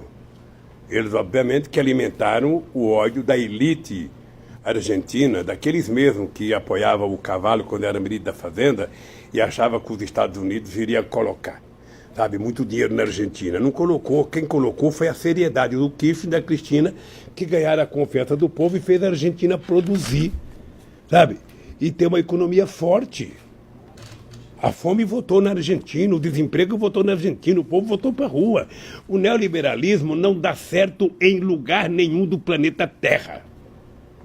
Me prove em algum lugar. Todo mundo que fica aceitando a receita do ajuste fiscal não dá certo. Você quer diminuir a dívida pública no Brasil? Você gostaria de diminuir? Aumenta o crescimento econômico, aumenta o PIB, produz mais pão, mais feijão, mais arroz, mais carro, sabe? Mais salsicha, mais linguiça, mais carne, que você aumenta o PIB e cai a dívida pública. Então, eu estou torcendo para que a Cristina, se ela for candidata, ganhar as eleições. O povo argentino, na sua maioria, vai ser muito mais feliz. Presidente, como é que o senhor viu a declaração do César de Battisti, depois secretário de Estado, dizendo e admitindo que participou de 4 assassinatos? O senhor se arrependeu de ter tomado a decisão de deixar ele vivendo no Brasil? Eu não me arrependi porque eu não sabia. Veja, eu recebi informações através do Ministério da Justiça que tinha conhecido o processo e que ele não tinha crime. Com base nisso, o Tarso orientou a tomar a decisão. Nós tomamos a decisão. Ora, se depois disso ele assumiu o que fez, eu lamento profundamente. Aliás, eu não conheci o Battisti, porque eu acho que eu não fazia parte da turma que ele tinha confiança. Então esse cidadão ficou no Brasil, sabe? Foi preso na Bolívia, e eu não o conhecia, mas eu lamento profundamente que ele tenha confessado. Meu amigo Mino Carta tinha razão, porque o Mino bateu muito no PT por conta da decisão do PT. Entendeu? Que ele encontrou o Mino Carta, eu vou dar um abraço nele e falar: Mino, desculpa, você tinha razão com o tal do Battisti. Também não sei as condições que ele confessou, né? Também não sei, porque uma porradinha aqui, uma porradinha lá, um choquezinho aqui, outra acolá. Aí o cara termina falando coisa que eu não sei se falaria. Hein? Você acha que na... Não sei. Aí essa suposição é só maldade minha. Presidente, queria voltar um pouquinho para a política nacional. Como é que o senhor está vendo o quadro e como é que vai ser o PT com a esquerda? O senhor soube, né? Eu imagino que o senhor sabia que estou vendo que o senhor está informado de tudo. O Cid Gomes e o Ciro têm aquele bordão: Lula está preso, babaca. Isso não é bordão, isso é uma constatação. Eu estou preso, não precisava chamar. Você não ficou chateado, não? Só não precisava. Não, veja, só não precisava chamar os outros de babaca. Uhum. Mas dizer que o Lula está preso é apenas constatar. Só ler o jornal que vê que eu estou preso. Posso te dizer uma coisa carinhosa? Primeiro, eu acredito que a esquerda brasileira ela está acumulando um conjunto de pessoas muito importante. Né? Vamos pegar o PT. O PT, apesar de algumas pessoas não gostarem do PT, o PT é um partido muito forte. Aliás, eu posso dizer que é o único partido efetivamente organizado em todos os estados brasileiros, com cabeça, tronco e membro. Você tem, sabe, o Ciro Gomes, que é uma figura importante no Brasil. Você tem o Flávio Dino, que é uma figura importante no Brasil. Você tem alguns governadores importantes do PT na Bahia, em Sergipe, no Ceará e a Fátima no Rio Grande do Norte. Você tem alguns governadores importantes do PSB. Você tem uma novidade política no Brasil que não teve um bom desempenho eleitoral, mas um menino que vai crescer muito, que é o companheiro Boulos. Sabe?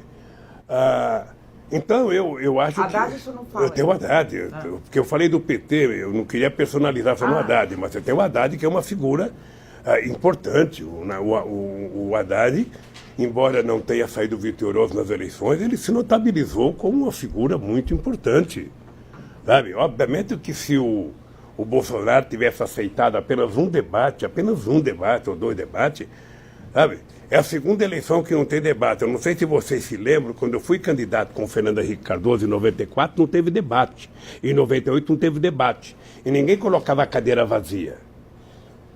Apenas não colocava, sabe? Eles não iam e ficava por isso mesmo. E o Bolsonaro efetivamente não tinha sustentação para debater. Sabe por quê? Eu acho que ele nunca se importou em aprender.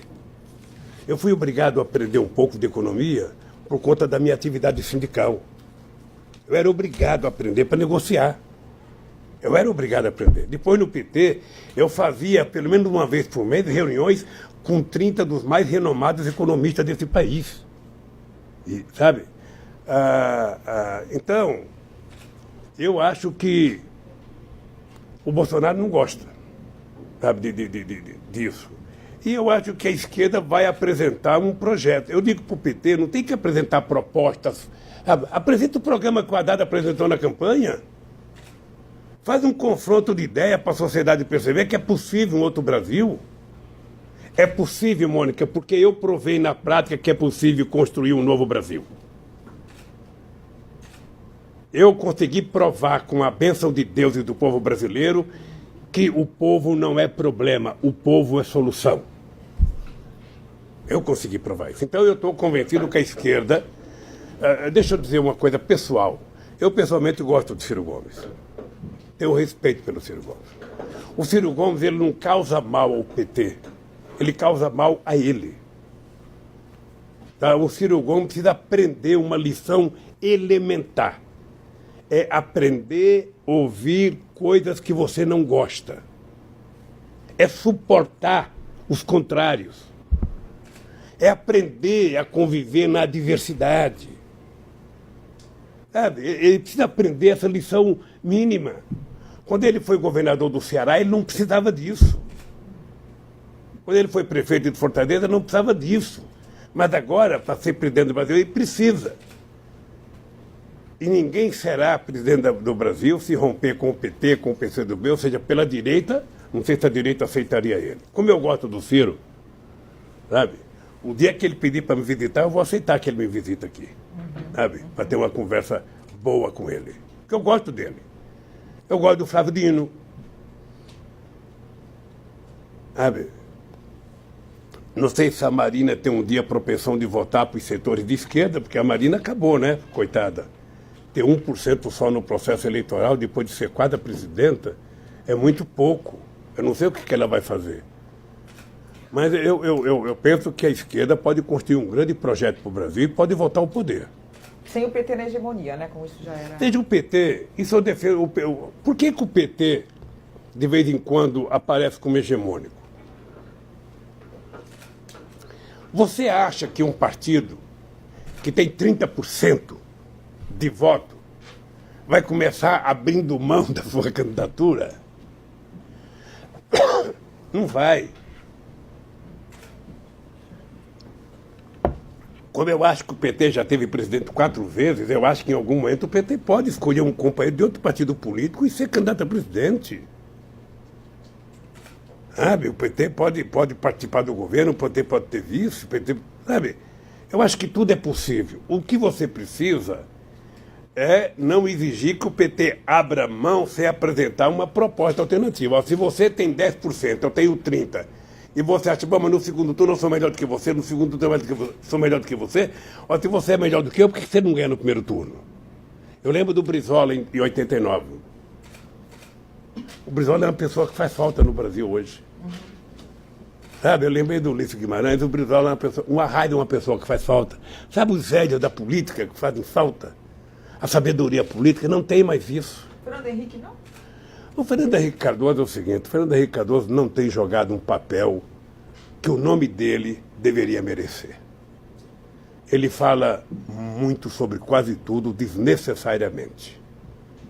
Sabe, eu sinceramente acho que ele poderia ter um papel, sabe, de grandeza para quem já foi presidente da República, para quem foi chamado de príncipe da sociologia. Ele poderia ter um papel mais respeitoso com ele mesmo, não é comigo. O problema do Fernando Henrique Cardoso é que ele nunca aceitou o meu sucesso. Ele me adorava no fracasso. tá? Quando eu fui eleito, que ele falou, bom, o Lulinha só vai durar 4 anos, e aí eu vou votar com pompa e tudo, sabe? Ele me tratava bem, sabe? Eu chego a dizer que eu achava que ele queria que eu ganhasse ao invés do Serra. É porque ele fala, o Lula vai ganhar, um coitado metalúrgico, não vai conseguir fazer nada, eu vou votar 4 anos depois, cheio de moral. O Serra, se ganhar, vai me ferrar, então prefiro... Não deu certo, porque quem deu certo não fui eu, quem deu certo foi a paciência e a competência do povo brasileiro, que me ajudou, que acreditou.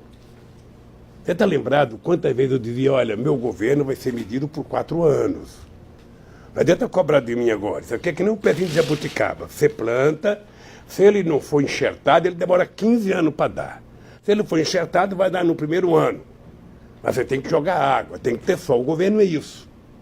E eu tinha muito medo de não dar certo. Vocês estão lembrados que eu dizia, eu não posso dar errado. Eu tinha muito medo do Wałęsa na Polônia.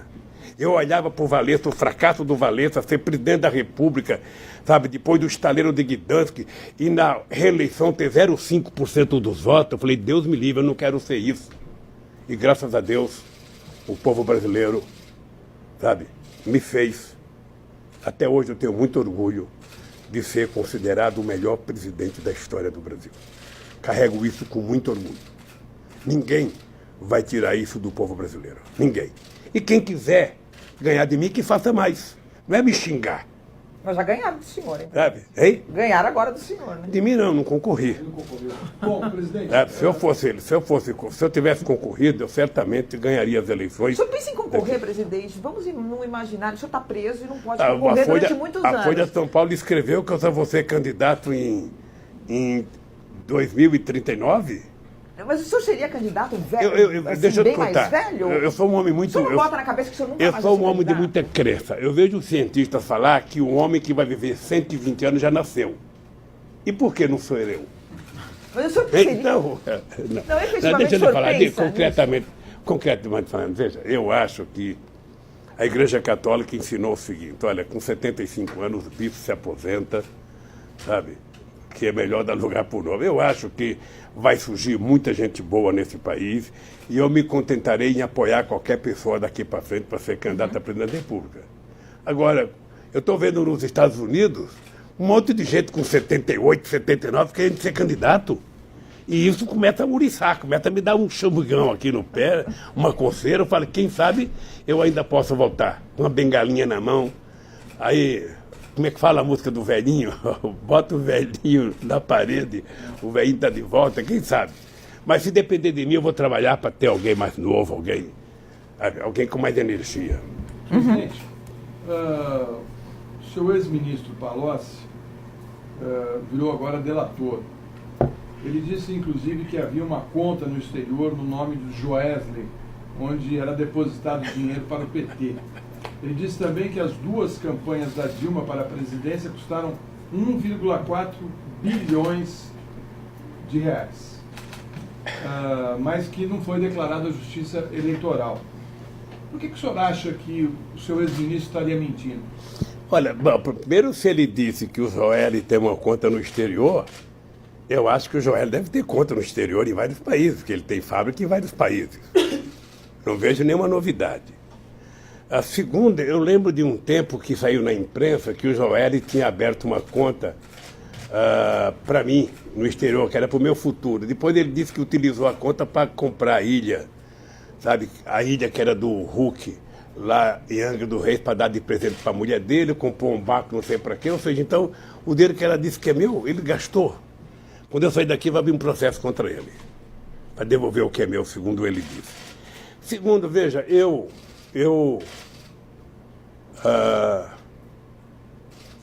era um cara que tinha profundo respeito pelo Palocci. O Palocci era uma pessoa que, se não tivesse feito bobagem, poderia ter crescido na política brasileira. Eu comecei a perder a confiança no Palocci com aquela história do caseiro no primeiro mandato. Vocês estão lembrados que o Palocci saiu do governo em março de 2006. Eu vinha para o Paraná, que eu tinha uma atividade aqui no estado do Paraná, e eu tinha lido a imprensa, liguei para o Palocci, falei, Palocci, eu estou indo ao Paraná, eu vou votar 3 horas da tarde. Se você não tiver resolvido o problema do caseiro, você não está mais no governo. E ainda falei com ele, Palocci, não é possível o ministro da Fazenda ganhar de um caseiro. Então, ou você explica, é o do caseiro ou cai fora. Quando eu voltei de trás, liguei para ele, ele não tinha explicação, porque é o seguinte, eu comecei a achar que o Palocci não dizia a verdade porque ele nunca teve coragem de me dizer se ele ia ou não ia na casa. Ora, se ele mentisse para a Polícia Federal, se ele mentisse para o PMDB, para o Senado, era um problema dele. Mas para mim, que era o presidente dele, ele nunca me disse. E, aliás, dizia que não sabia andar de carro em Brasília. E entre o Palocci dizer que não ia na casa e o caseiro dizer que ele foi, eu acreditava no caseiro. Então por que ele foi coordenador da campanha da Dilma? É outra história. É outra história. Tá? É outra história. Eu estou dizendo que ele saiu porque não respondeu para mim a questão do caseiro. Ele foi eleito deputado federal, sabe, depois na campanha da Dilma, foi colocado 3 pessoas na coordenação. Ele, Zé Eduardo Cardoso e Zé Eduardo Dutra. Tá lembrado? O presidente do PT, o secretário-geral do PT, e o Palocci, que era remanescente da minha vitória, e deputado federal, que não ia concorrer mais. Tá? Ele foi coordenador da campanha, junto com o Zé Eduardo Cardoso, junto com o Zé Eduardo Dutra e com o João Santana. Sabe? Certamente a Dilma admirava o trabalho dos 3, porque fizeram ela ganhar as eleições. Presidente, o que todo mundo está querendo saber hoje no Brasil é o seguinte: o país está numa crise econômica profunda, o desemprego aumentou, apesar da reforma trabalhista, as perspectivas não são boas para o futuro, os investimentos não surgiram e muitas indústrias estão indo embora, inclusive a indústria automobilística. O que o senhor acha que o senhor faria para recolocar o país no crescimento econômico? Antes de responder a questão do desemprego do país, dizer uma coisa para você. Você estava perguntando do Palocci, eu estava respondendo. Deixa eu dizer uma coisa para vocês. Desde os anos 70, que tem no Brasil uma disputa entre o cara que foi preso e denunciou o companheiro que era traidor e o que não denunciou que era herói, sempre teve isso. Eu nunca tratei assim.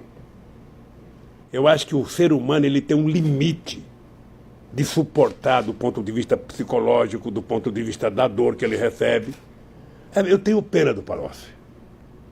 Porque um homem da qualidade política do Palocci não tinha o direito de jogar a vida fora como ele jogou. Tenho um profundo respeito pela mãe do Palocci, que é fundadora do PT, que carrega barro até hoje pelo PT lá em Ribeirão Preto. Mas, lamentavelmente, eu tenho pena do Palocci.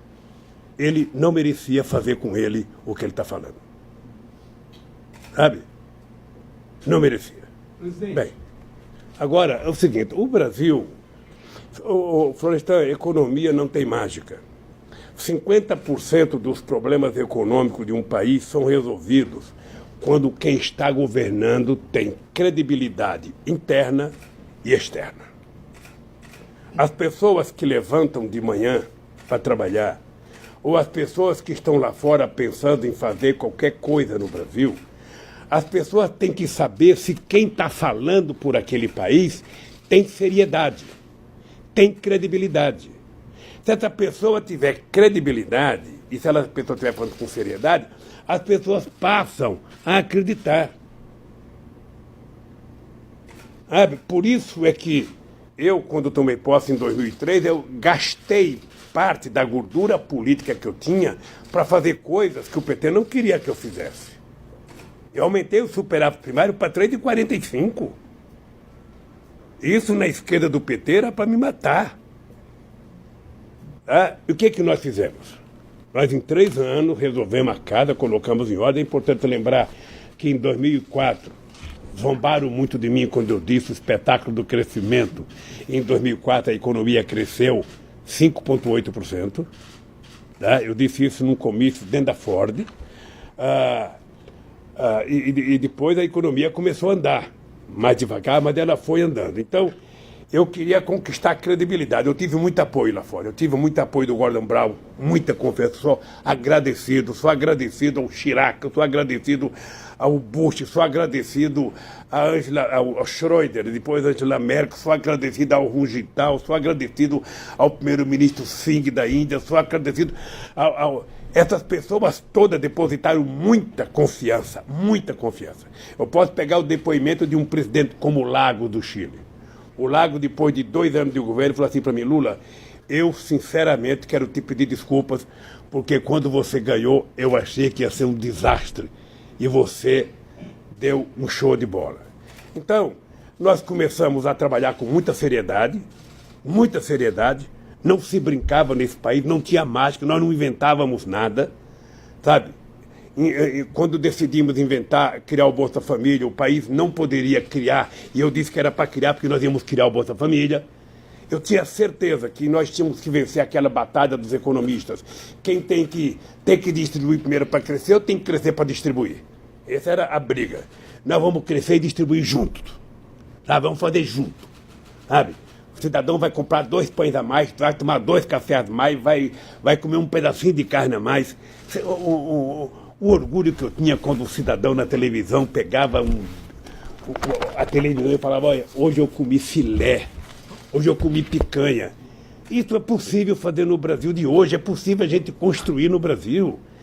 E isso tem que gerar emprego, tem que gerar renda, tem que aumentar salário. Tudo isso tem que fazer. Sabe? O crédito consignado tem que voltar com certo equilíbrio. Você não pode emprestar dinheiro no crédito consignado, sabe? A 30% ao mês, a 40% ao mês, você tem que emprestar a um juro muito pequeno para o povo poder pagar.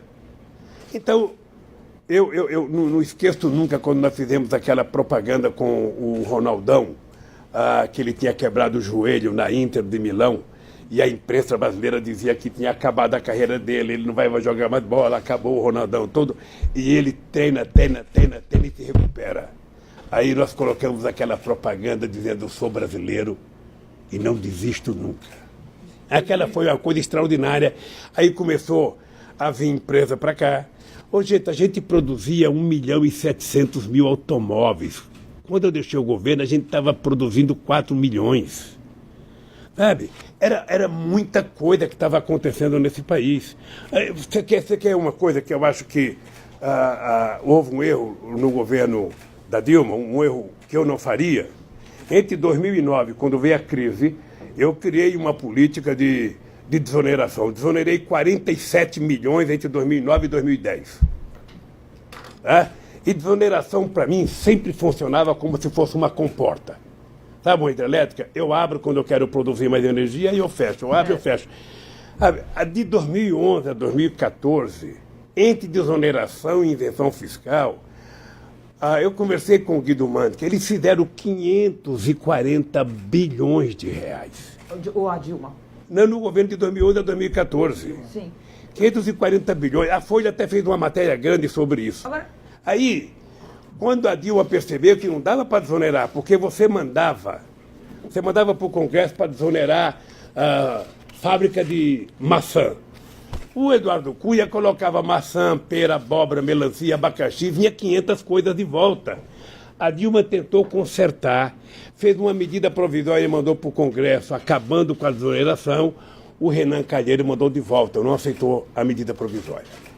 Então, eu acho que nós exageramos na desoneração, se bem que tivemos uma contrapartida positiva. O desemprego chegou a 4,3%. Presidente... Deixa eu só terminar, concluir. O desemprego ficou muito pouco, sabe? O menor índice do Brasil, e a gente manteve todas as políticas sociais e manteve o Minha Casa Minha Vida, que agora está acabando. Agora, presidente, o senhor... o próprio PT, ou muitas lideranças, fazem críticas a Dilma. O senhor sempre fala... Eu tenho muito orgulho de ter saído com 85% de aprovação e ser o presidente mais bem avaliado do Brasil. Que palavra, quer dizer, o senhor tem vergonha de ter eleito uma presidente que foi a mais mal avaliada? Temer é o único que ganha dela. Orgulho. Tenho muito Mas orgulho. Ela saiu pessimamente Tenho avaliada, muito orgulho presidente. de ter a Dilma. Mas o povo brasileiro não reconhece. Nem todo filho, sabe, consegue ter o sucesso que você teve. Não, ela teve um fracasso. O Pelé ela saiu muito mal não avaliada. teve nenhum jogador como ele. Mas ela saiu nem o muito filho mal... dele. Deixa eu falar uma coisa para você. Não foi só não ter o mesmo sucesso, é foi um importante fracasso. lembrar que em 2013 a Dilma tinha quase que 75% de preferência eleitoral nesse país. A aprovação da Dilma era de 75%. E de 2015, presidente? Hein? Peraí, deixa eu falar, querido. Tá. Depois do que aconteceu a partir de 2013, que eu acho que nem a imprensa avaliou direito, nem a esquerda, nem os cientistas políticos avaliaram direito, o que foi 2013, o que foi a Primavera Árabe? Aquela loucura. Eu fiquei muito feliz quando derrubaram o Mubarak. Fiquei muito feliz, porque eu conheci ele bem. E o Obama tinha acabado de ir lá fazer um discurso, o grande discurso do Egito. Bem, aí derruba o Mubarak, elege o Morsi. 3 meses derrubaram o Morsi. Quem que está governando? Uma junta militar. E não tem mais manifestação na rua. Nenhuma mais. A Líbia, invadir a Líbia quando o que eu vou dizer aqui é pecado, mas eu vou dizer. Porque se eu não dizer, vocês não vão entender. O Gaddafi, por que fazer o que fizeram com o Gaddafi? O Gaddafi, eu achava ele muito parecido com o Calbi Peixoto. Ele tinha feito um implante de cabelo, ele estava com cabeludo, muito cabelo, ele utilizava muita base no rosto, sabe? Aquelas mantas bonitas que ele usava, aqueles panos de seda branco, tudo cheio de base aqui, sabe? Ele não causava mais mal a ninguém. Aquela loucura de matar aquele cara, o que criaram na Líbia? Criaram agora começou a guerrilha de verdade. O Iraque, eu conversei muito com o Bush. O Bush não tem armas químicas no Iraque, Bush não faça isso, tal. Não, ele fez, porque ele precisava se reeleger. Sabe? E eu acho que o Sarkozy e o inglês fizeram também a guerra do Iraque para poder se reeleger, e não deu certo. Então, eu sinceramente acho que o mundo está precisando de lideranças. E nós não temos lideranças mundiais. Não temos. Presidente. Então nós precisamos tentar, no campo da política, dizer o seguinte: olha, quem vai resolver o problema do mundo é você ter uma classe política séria, com partidos sérios, organizados seriamente, sabe? Para poder consertar o país. Não tem o gênio. Não tem o gênio na universidade que você vai lá e pega e coloca que ele vai governar. Se fosse fácil assim, você não teria problema em nenhum país. Harvard teria presidente em todo mundo. Presidente, o senhor fez a sua carreira como líder sindical, que acabou terminando na política, dentro dos sindicatos dos metalúrgicos de São Bernardo do Campo. O sindicato vai fazer 60 anos numa crise de emprego e com as montadoras saindo do ABC. O que o senhor diria hoje para os seus colegas, para os seus companheiros que estão no sindicalismo, que estão lá no ABC, no Sindicato dos Metalúrgicos? Ainda tem alguma coisa positiva? Não, eu não queria dizer para os metalúrgicos, não, eu queria tentar discutir com os meus companheiros do movimento sindical. Ô, gente, a classe trabalhadora mudou. A classe trabalhadora de 2020 não é mais a classe trabalhadora de 1980. Sabe, mudou. Mudou profissionalmente, mudou intelectualmente. Sabe, hoje o trabalhador não é mais o trabalhador que trabalha de fábrica, ele trabalha fora, ele trabalha em casa, ele trabalha fazendo bico, ou seja, não tem mais aquela classe trabalhadora concentrada dentro de uma fábrica como tinha antes.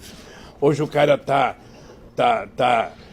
num shopping, hoje o cara que não tem condições de se unificar, porque cada loja é uma loja. Então está mais difícil fazer sindicalismo hoje. Está muito mais difícil fazer sindicalismo. Eu ia na porta da Volkswagen em 80, era 40 mil trabalhadores.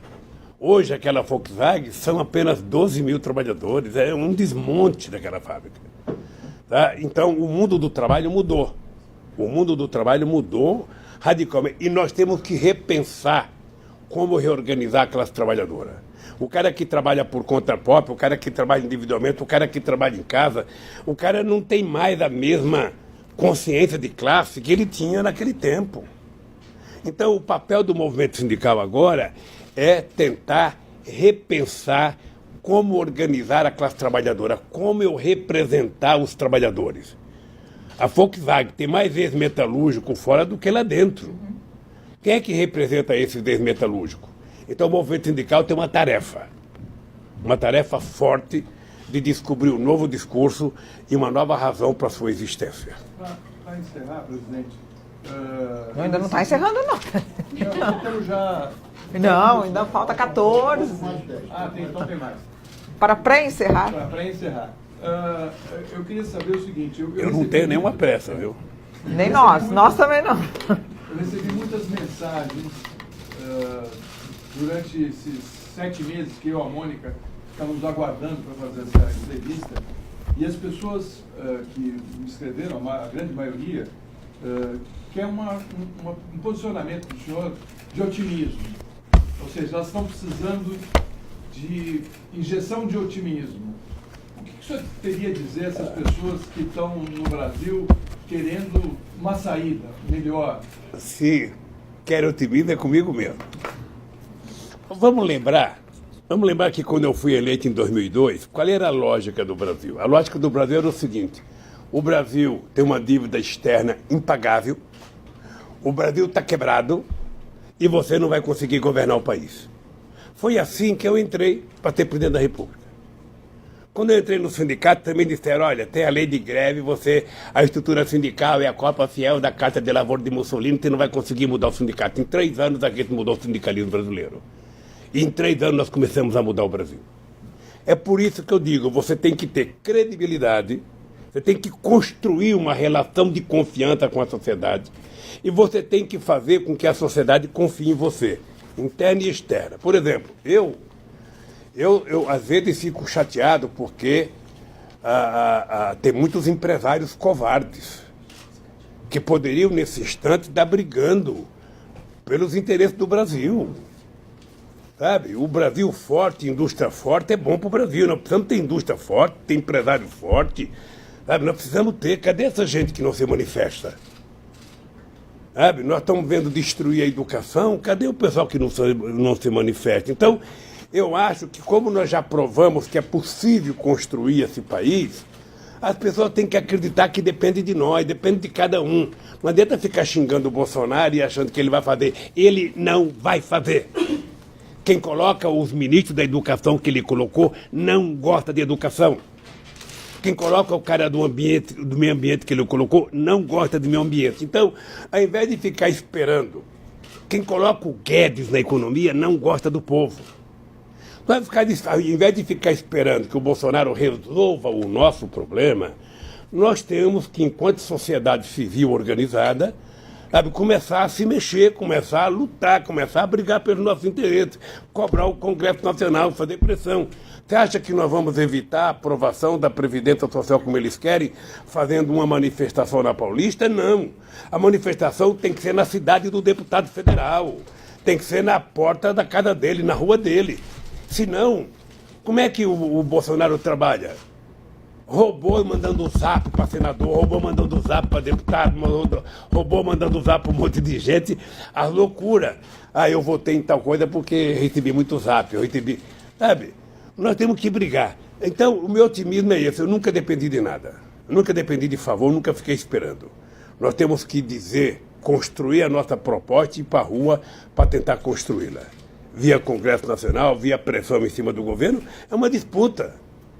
É uma disputa. Nós estamos vendo na Inglaterra agora os caras se manifestando em defesa.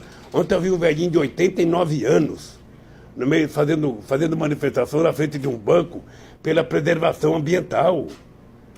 Sabe, eu vejo os coletes verdes na França, agora não sabe nem porque estão brigando mais, mas estão brigando todo dia. E no Brasil nós temos que fazer isso. Nós temos que fazer isso, gente. Estão tirando os nossos direitos. Veja a diferença.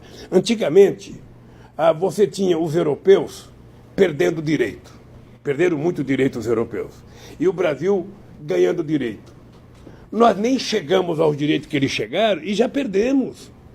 Porque eles estão desmontando tudo que nós conquistamos. Desmontando, simplesmente destruindo. Quando eles falam de reforma política, na verdade, eles são demolidores, sabe, destruidores, sabe, do futuro dos nossos velhinhos. Essa gente pode acreditar, por causa. Também eu nunca vi, viu, Florestan e Mônica, eu nunca vi unanimidade. Nunca vi unanimidade no meio de comunicação favorável à reforma. Eu assisto muito debate. Não tem um cara contrário que vai num debate. É só gente favorável. É impressionante.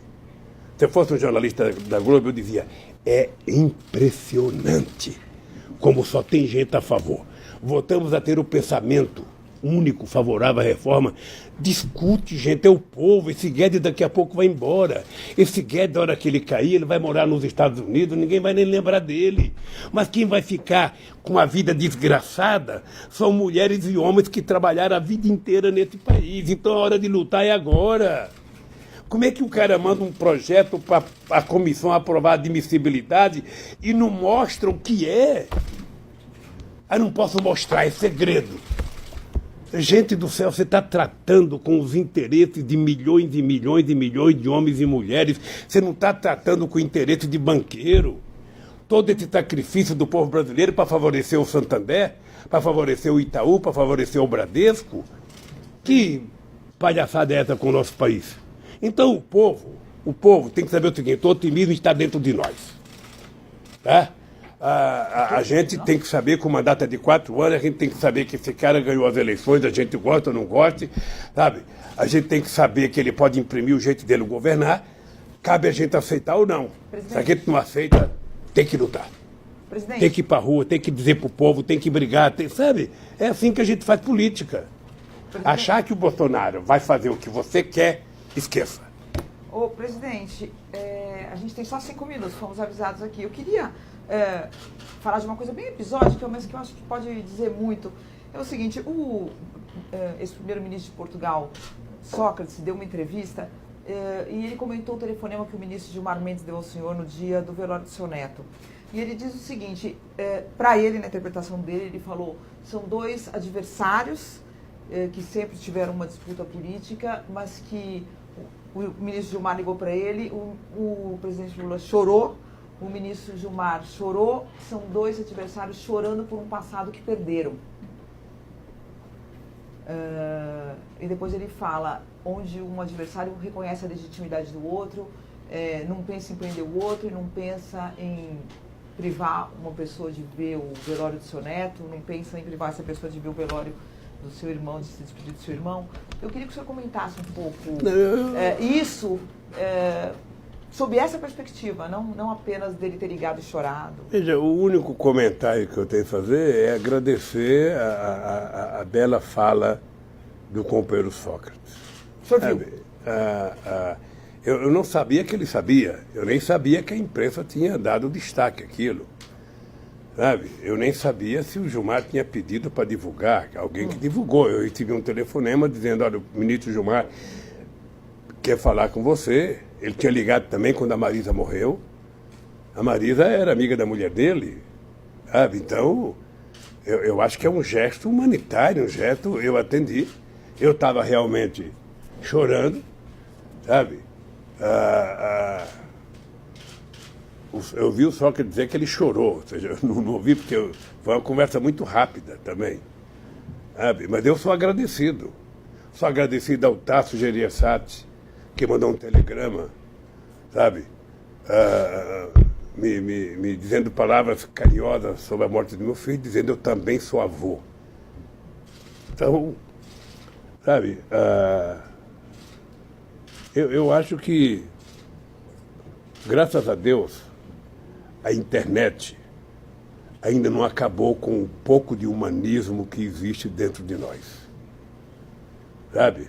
Ainda sobrevivemos. E tem gente que consegue sobreviver. Sabe? Em compensação, tem canalhas e mais canalhas e mais canalhas que vai para o Twitter falar bobagem e mais bobagem. Esses eu trato como canalha, que não merece o menor respeito. Aliás, eu nunca gostei muito de gente que utiliza Twitter, porque é só meia palavra, ou seja, aquele já diminuiu o vocabulário das pessoas. Sabe?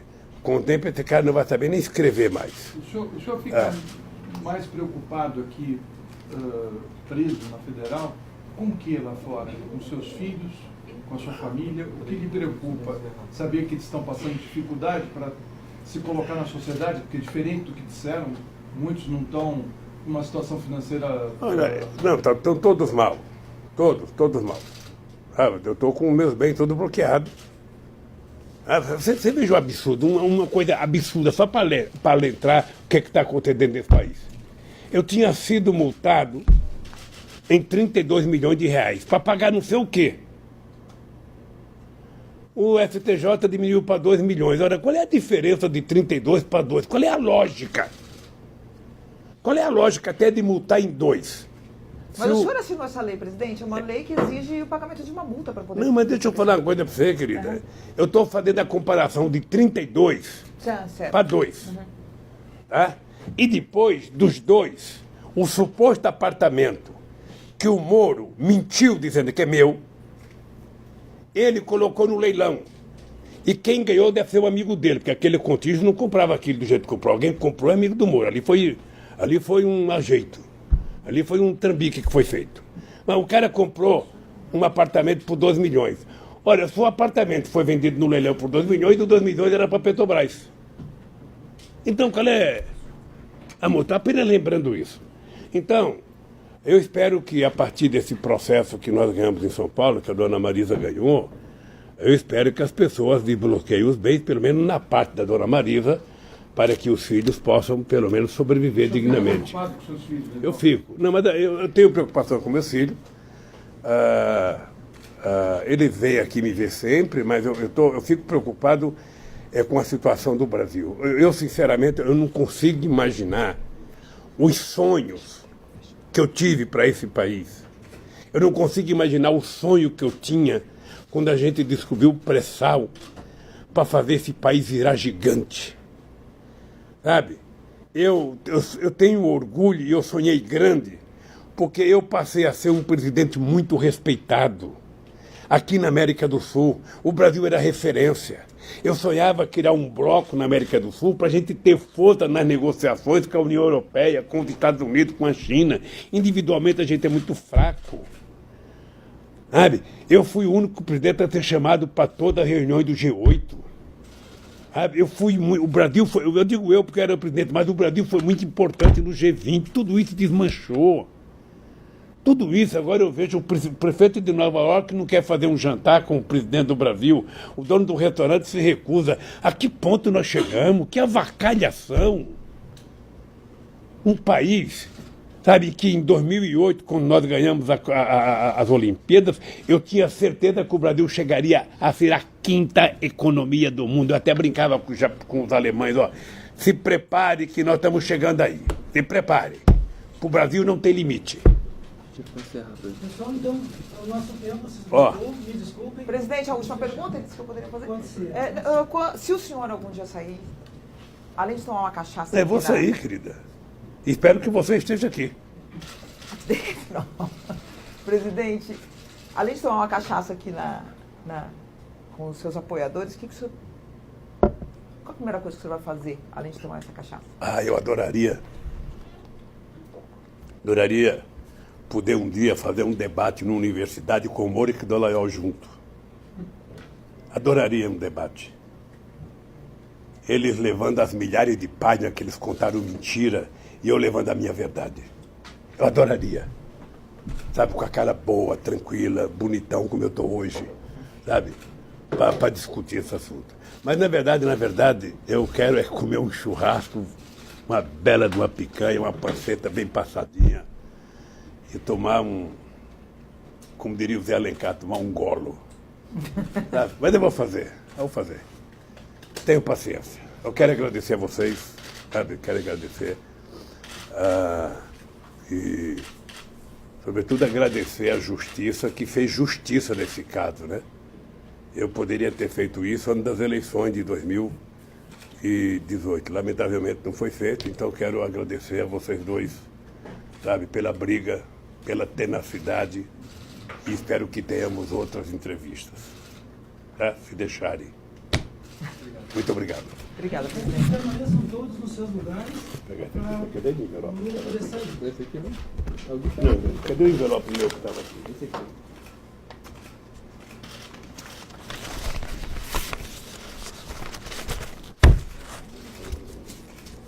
Aqui é sagrado. Tchau, gente. Tchau. Gente, obrigada.